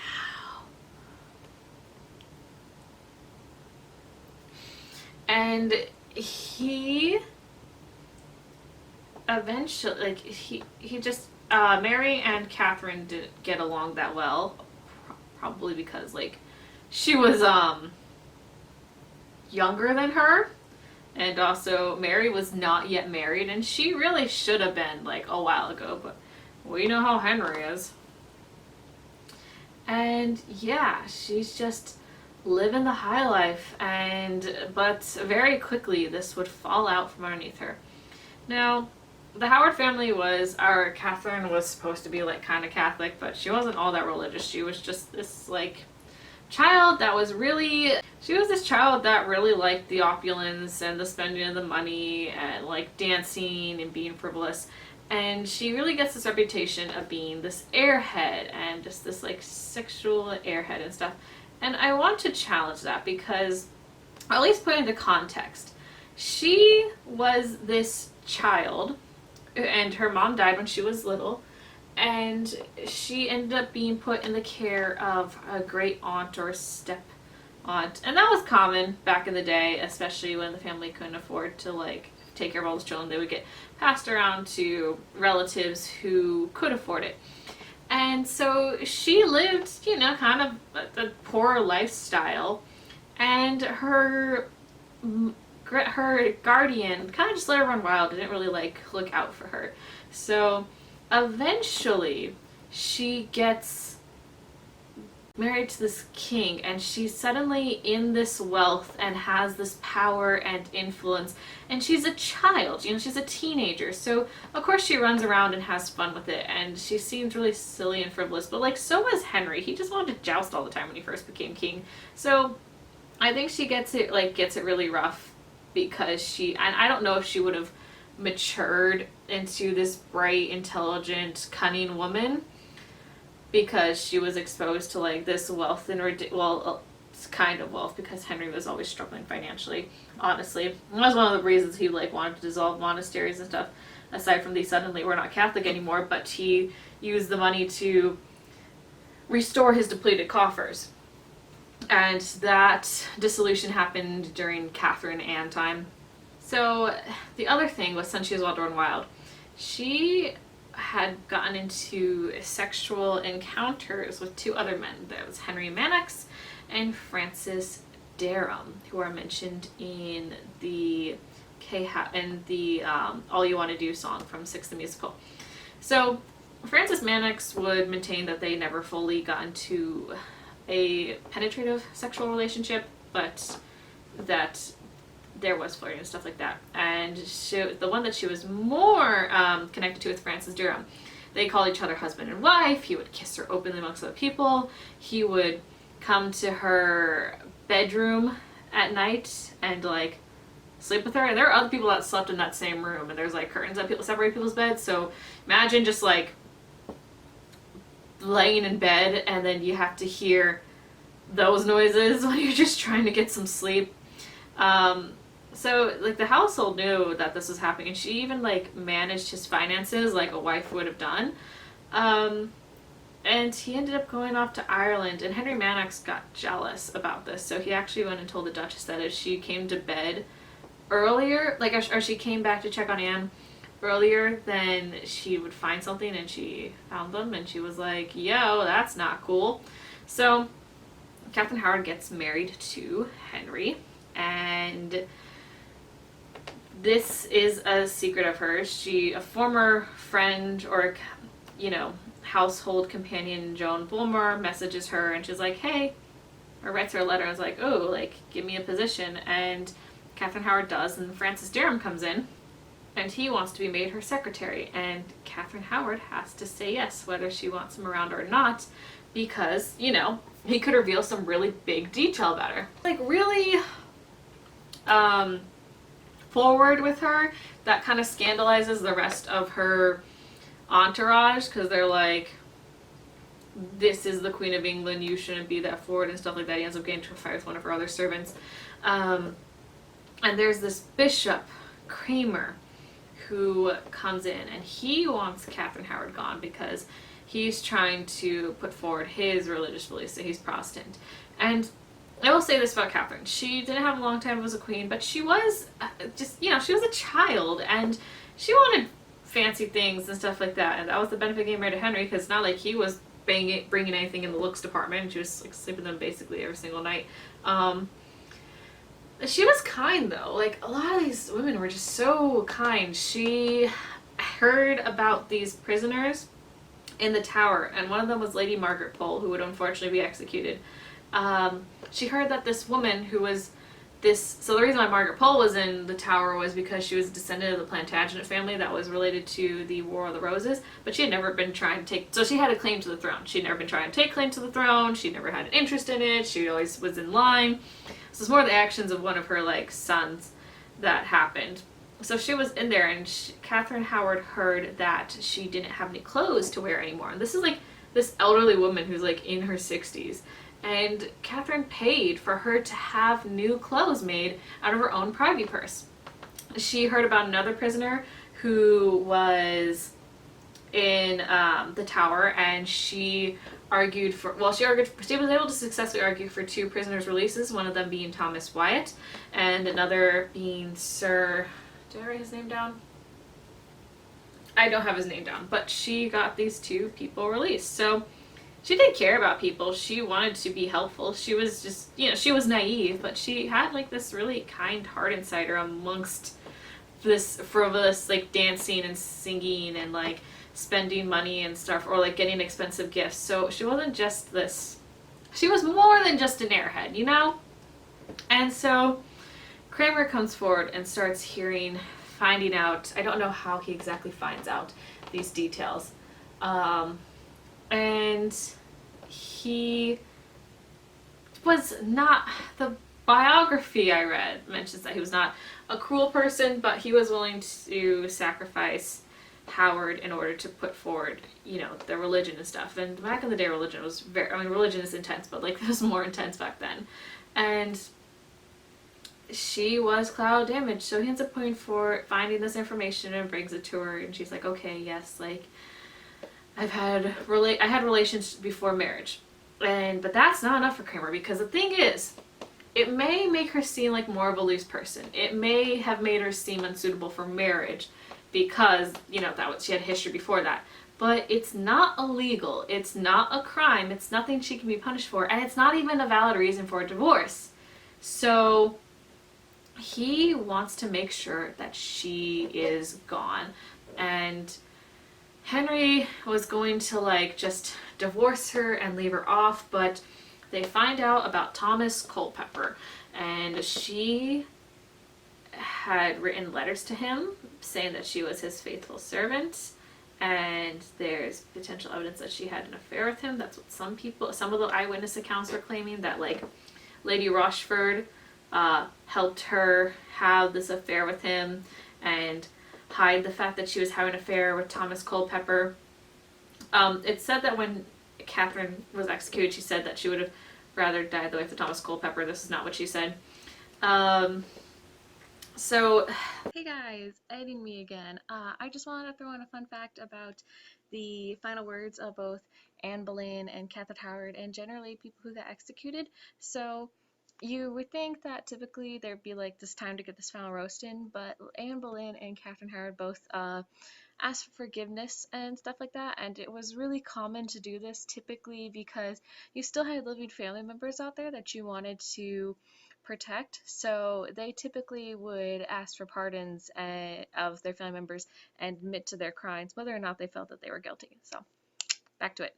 Henry gets heartbroken, and when Catherine is coming to be arrested, she loses her mind and gets hysterical, and she runs screaming the hallways trying to find Henry, because she knows that she can get to Henry, she can potentially get forgiveness. And Henry purposely removed himself from the palace so that he wouldn't do that and be weak. And so she gets taken to the Tower, and she gets charged with treason for cheating on the king and stuff. And she is sentenced to death. And what she does in her final moments is, the night before, she asks that the execution block be brought to her room, and she spends the night practicing how to lay her head on the execution block so that she can die with dignity or get accustomed with her last moments. And she goes and she dies, and both Anne Boleyn and Katherine Howard were executed, and they really approached their deaths with a lot of dignity.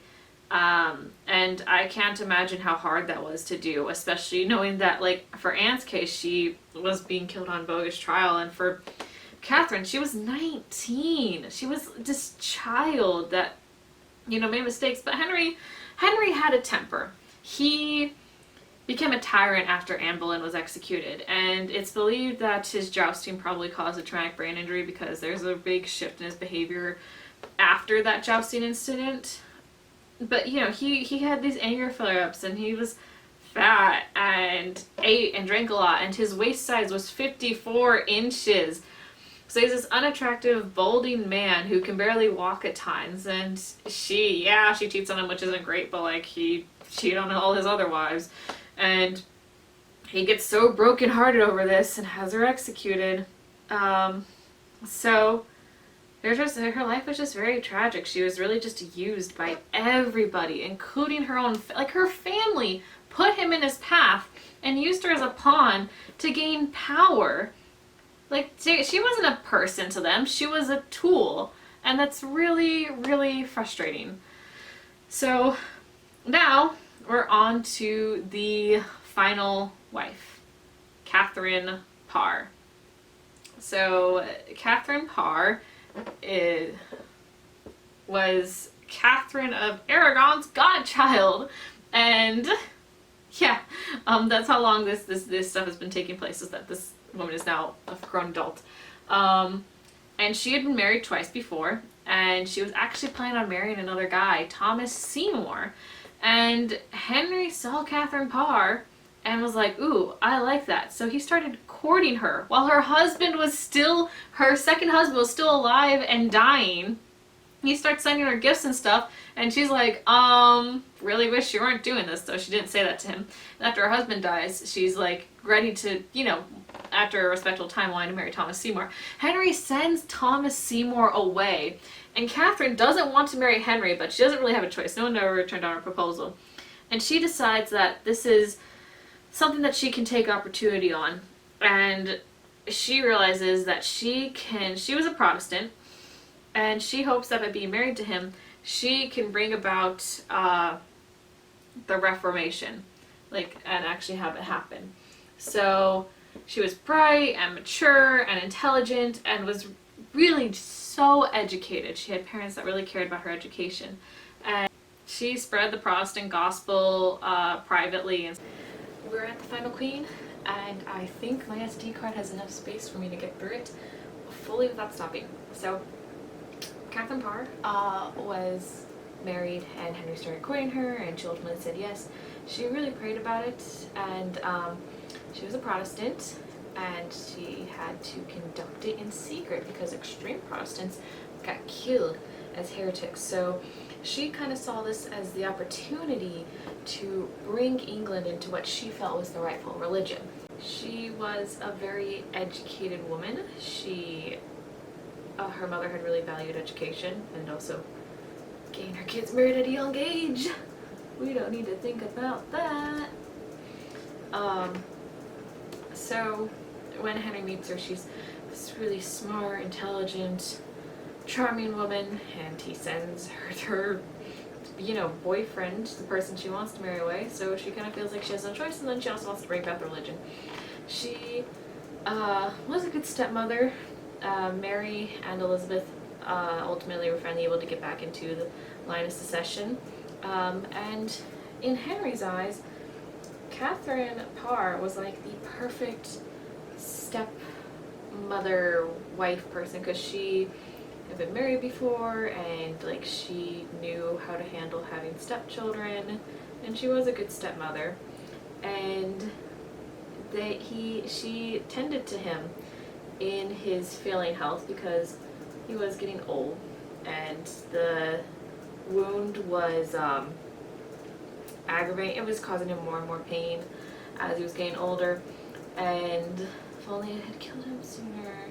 So she was with him in his final years, and at one point he got upset with her that she wasn't conceiving kids, and it's like she had been married twice before at younger ages and had 0 kids, so maybe don't expect a lot from that wife. But he And she actually was the first English queen to publicly voice her opinions, and she did, like, in a manner to the public by writing a book about prayers.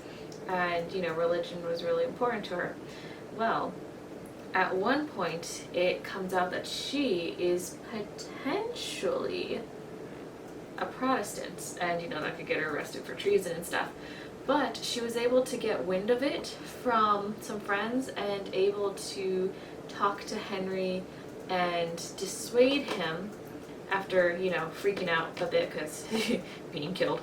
And he, you know, decides, like, okay, yeah, we're good, and doesn't have her killed. I think this needle I got is too big. Though the guards actually did come to arrest her because, like, Henry didn't call it off for some reason. It might have been like a power play, or he might have forgotten. We're not really sure, but yeah, she nearly got arrested and got executed. That would have been 3 killed, because technically he can't get credit for Catherine Howard because cancer would have got her, but he certainly didn't help her. And we could argue that he was the kindest to her in his old age because she was there to nurse him and stuff, because in his will he left her money and stuff and the ability to marry whoever she wanted afterwards if she should choose. As he was dying, they both kind of protected Edward from that information because he was only 9 at the time and about to become King of England, and they were trying to, like, keep the weight off of his shoulders. Edward IV probably had a very, very sad life, considering he was very distant from, his mom was dead and his father was, you know, kind of at a distance, and he lived he didn't get to come to court often because Henry was such a paranoid man, and he was very scared of Edward falling sick and dying, because kids did that and that was his one son. So he ends up dying, and after he died, just to emphasize, in the VIII musical, she says that there's this line from I Don't Need Your Love, where she says that fought for female education so all my women could independently study scripture. And I believe that's in reference to the fact that she was so intelligent, educated, and she was very good at organizing female education. And after Henry passed away, Elizabeth and Lady Jane Grey, the same Jane Grey who was queen for 9 days after Edward died, and they put her in place because she was Protestant, as opposed to his older sister Mary, who was Catholic, who Mary then quickly overthrew and eventually would have executed. Though Elizabeth and Jane actually lived together in Catherine Parr's household post Henry's life, and she educated them and organized their education and treated them like her daughters until she unfortunately passed away in childbirth, because when she got married to her husband Thomas Seymour, for some reason she was able to get pregnant with him, which was, you know, surprising to her because she had been married 3 times at that point and had never conceived. Though with Henry it's not as much of a shock because he didn't impregnate Katherine Howard either. So that, after she got pregnant and gave birth, and then she never recovered and died in childbirth from childbed fever. And that closes the chapter on all 6 of the queens and Henry VIII. And now we can continue the harder roast part 2. This was supposed to be most of me continuously roasting, but it was just so exciting to talk about the different queens, and when you're cross-stitching you just get in a more relaxed mood. And I've also been fighting very hard against the fabric, mainly because I don't know how, but I've managed to make, like, the back look so rough. My great-grandmother would have a lot of shame toward me right now because her backs were always very neat. So would my mom. Sorry family members. So, Henry, you undefendable prick. Let's see, I finished off with Anne Boleyn. Okay, yeah, obviously, again, you did not deserve your eyes. You did not deserve Catherine, you did not deserve Anne. And then Jane comes in, and you know, she's your favorite wife. You actually have yourself buried next to her, and she's like the best wife in the world. But we all know that's only because she managed to give you a son and you couldn't find any flaws with her. But you did have problems with her not getting pregnant that quickly, even though it had been like a year or something. Like, geez, sometimes things take time, Henry. And you isolate your kids so much. Like, your fear, your paranoia is just insane. That kid had no one, and yeah, sure, it was the culture of the time, but like you helped him not have a happy childhood, or like just a stiff childhood. Not to mention, well, we'll get to what you did to your daughters. And then Anna of Cleves, like, you massive freaking hypocrite. First of all, you separate England from the church because you want to give Anne Boleyn the famous down, and then you don't really try that hard to deal with the consequences of separating from the Catholic Church, and your royal ass is lucky you guys did not get invaded. I mean, you knew that it was potential because you kept fortifying the southern borders against a potential attack from France, but it takes your advisors being like, hey, you need to get married, and pestering you for 2 years while you just eat and drink to your wallet's allowances, even past your wallet's allowances, and your waistline's allowances, speaking of that. And then you get Anna Cleves, and you take her in for the portrait, and because she doesn't want to kiss you because you have no cultural flexibility or mindset about the fact that maybe she, as someone who doesn't even speak English, is being comfortable with a stranger coming in and kissing her, you live in the real world, not in a fantasy. And then you have the audacity to say that she smells Mr. Open wound, leg ulcer, pus oozing. Like, yeah, real, like, grade A genius stoinks energy going on there. And then you have her divorced, which, I mean, at least she'll survive this, thank goodness. And, you know, she definitely wasn't that ugly because you had her in court and she didn't really have any other entertaining stuff to propose. Oh, and then you try to say she's not a virgin because you, like, filled her breast sag. Jesus. And then, and the truest irony, you had to then basically do the same argument that Katherine of Aragon did, where you're like, no, I did not touch her, the marriage was not consummated. So we're supposed to believe you, but we can't believe Katherine of Aragon, that she was a virgin and didn't consummate the marriage with your brother? Okay, alright, loving the double standard there, Henry. And then there's Katherine Howard, who, I mean, Katherine of Aragon, you were married to for 20 plus years, and you made her end her life in abject poverty that she went through, the same abject poverty that she went through to be with you, except somehow kind of worse, and you disowned her child, your guys' child together, all in the pursuit of Anne Boleyn for the just hope of a son, and somehow you treated this Katherine of Aragon god off worse than the first one. Like, that, sir, is an achievement. She was a child, and I don't care if that was the standard at the time, didn't make it right. Just because a culture has something happen doesn't make it okay. And her family is not free from blame either. They threw her in front of him and made her a pawn, and like, she didn't know any better. Like, she's a kid, and you just wanted her because she was youthful and you could have sex with her, and then she cheats on you. And I'll give you the fact that that sucks, though I don't have as much sympathy because you were a serial adulterer for like all of your wives. Cheated on pretty sure every single one of them, though I don't remember my book mentioning Catherine Parr having to deal with any affairs, but you might have been too sick to be able to get it up at that point. Also, his doctor's name was Dr. Butts. And he was knighted, so he was Sir Butts. Just a fun fact to throw in the middle of his roast. And yeah, getting cheated on sucks, but you cheat on all your wives, so I don't feel too bad for you. And you knew that if you saw her begging for her life, you'd be able to pardon her. So what did you do? You stayed far away from her because you couldn't possibly come across as weak. You literally, your way of dealing with people who, like, dissented, for political dissenters and people who disagree with you was executing them. So I don't know if anyone in the world would ever call you merciful or kind, though I guess your subjects might have sometimes. You never will listen to when your subjects were unhappy about things.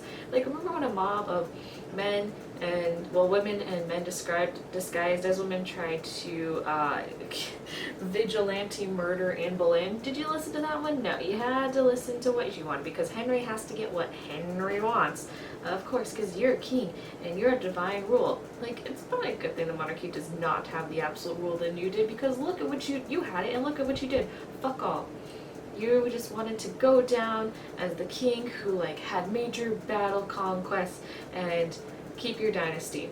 And then you execute Katherine Howard, and that jars Elizabeth so much, she swears that she'll never marry. And there's other factors that went into her never marrying, but the Katherine Howard thing, definitely a major influence.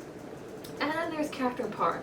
You set your sights on your first wife's godchild, which, you know, I guess that's no yikes factor for you, or making you consider, maybe I was unfair to my first wife, just a tiny itsy bit. And they marry her, and I mean, for the relative part, that marriage seemed to be relatively okay, aside from that trying to get her arrested again. But you just, you are like Alexander Hamilton. You are so obsessed with your legacy, but all your actions did to maintain your legacy and your dynasty was just destroy them. If Mary hadn't lived in the poverty that she lived, and you had gotten her married sooner, she might have had more time and a better ability to have kids, because so Mary eventually becomes queen, and then she gets married to her cousin Philip, and she was very much in love with the guy, and he unfortunately just, you know, like her father, wanted to just screw around. And she had like a phantom pregnancy, and it's possible that that was like a growing tumor. And she, like her mother, went through a period of being impoverished, and then also had a lot of stress going on in her life. So she could have potentially had like endometriosis or something, and then, you know, having a poor diet and not enough food she could potentially made her period go away, or impacted her hormone levels, and then contribute to infertility later in life. Also, if it was a tumor, that would kind of impact having a kid. But if she had been able to get married sooner, she could have been able to have kids. But you weren't looking out for your daughter because you were too busy trying to get Anne, and Anne was trying to convince you to execute her, and your answer was not a hard no. And then there's Edward, which Edward had the best childhood of all of them. He was actually cared for and provided for the entire time. Then there was Elizabeth. The second, Anne was murdered in disgrace, you're like, she's not my child, she is a bastard. She's the product of incest or whatever, which really harsh things to say about a child, period. And then you didn't provide for it at all because, again, she's not your child, which you had to fervently believe, even though Anne was only with you during that time, so yet another Tudor child living in poverty. So she grows up knowing that her mother was executed, and that marriage means giving away power and your independence and control. And the way you treat Katherine Howard has such a remarked influence on her that she never ends up marrying. So the Tudor dynasty dies out with Elizabeth. And if you hadn't been so dogged about this legacy and having sons, if you had actually raised your daughters to be loved and had created this environment, you had such divine power. If you had created this environment where England would accept a female ruler, or finding a ruler for Mary or Elizabeth to marry that could have acted in adjacent, or just kind of been a trophy husband, honestly, life for them could have been a lot better, because you had the power to be influenced. You knew the people loved Mary. You could have worked really hard on that, dedicated your life to making sure your daughter could have had as peaceful as a transition as possible. You could have even ordered for your death to be hidden to the general public for a certain amount of time, so they could see that oh, Mary has been ruling for the X amount of time since Henry's been dead and everything's been normal, so hey, female queens are where it's at.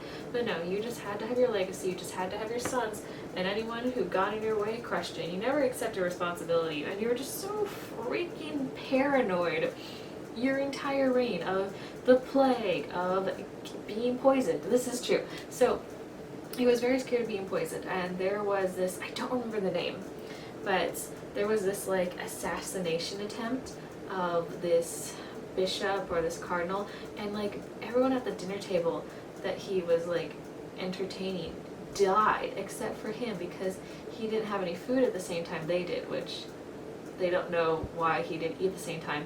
So he didn't get poisoned, and it was really this unsolved mysterious case because his cook had been in his household for like 10 years or something, and it's like, why would this cook in your household that's been with you for 10 years suddenly like poison your food? So they think that the cook was paid to do it by like some other person, and Henry was so terrified of being poisoned that when that happened, he passed this act that people convicted of poisoning would be boiled alive as their death sentence. So yeah, paranoia running high. Also, you had just no guts, whatever. You didn't come to Anne Boleyn's trial, you didn't come to Katherine Howard's trial, you also didn't even officially sign the name on her warrants for her to be executed.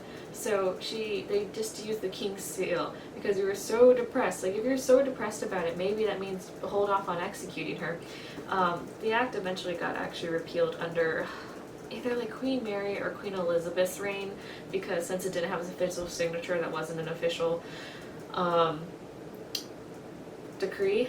But yeah, your daughters just lived horrible lives and your whole dynasty suffered, and you were so obsessed with having this legacy that you destroyed your legacy. So you didn't deserve any of the queens, these wonderful women that came into your life, and I wish that some of them had gotten better lives than they had been afforded in their marriage to you.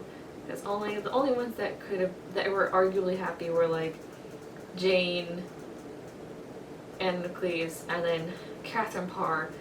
Though Catherine Parr had a very tragic ending that is surprisingly unrelated to Henry, because her husband, Thomas Seymour, was kind of a leech, and that was like one correct thing that like Henry recognized, was like, oh, this guy just is here to power climb and be here for flattery. And I wish like Catherine had been able to see through that, but unfortunately she did not. Thomas Seymour actually got executed for treason, which I greatly enjoyed, because he was trying to bust down on Elizabeth, who was a child, and Catherine saw her as a child, and there was like this indiscretion that happened when Elizabeth stayed at her stepmother's house, and Catherine ended up sending her away. And like reading that section of the book, I'm just like, wow.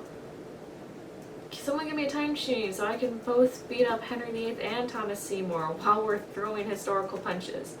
But yeah, that is the end of my roast of Henry VIII, and hopefully that's explained to you why he didn't deserve any of his wives. And I don't know why I thought I'd have this cross stitch done during the time it took me to explain the history of the 6 queens and why they're all amazing and awesome and wonderful and don't deserve to have been married to Henry whatsoever. I guess I should show, can this be seen? Friend who's watching this video, you can't look at this part because this is peeking at your present, but everyone else can watch. This is what I've done so far, and hopefully it will. I might just make this a thumbnail though, that'll make it a big point if you can't watch it.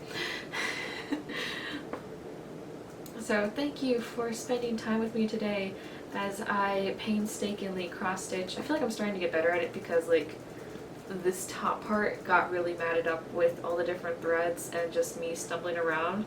So now that I've gone out of that section, it's a little bit smoother.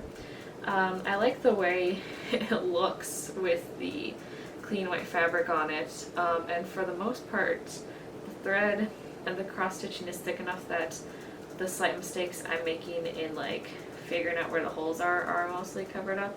So thank you for being here with me in this time and this roast, and I will see you guys later. Bye!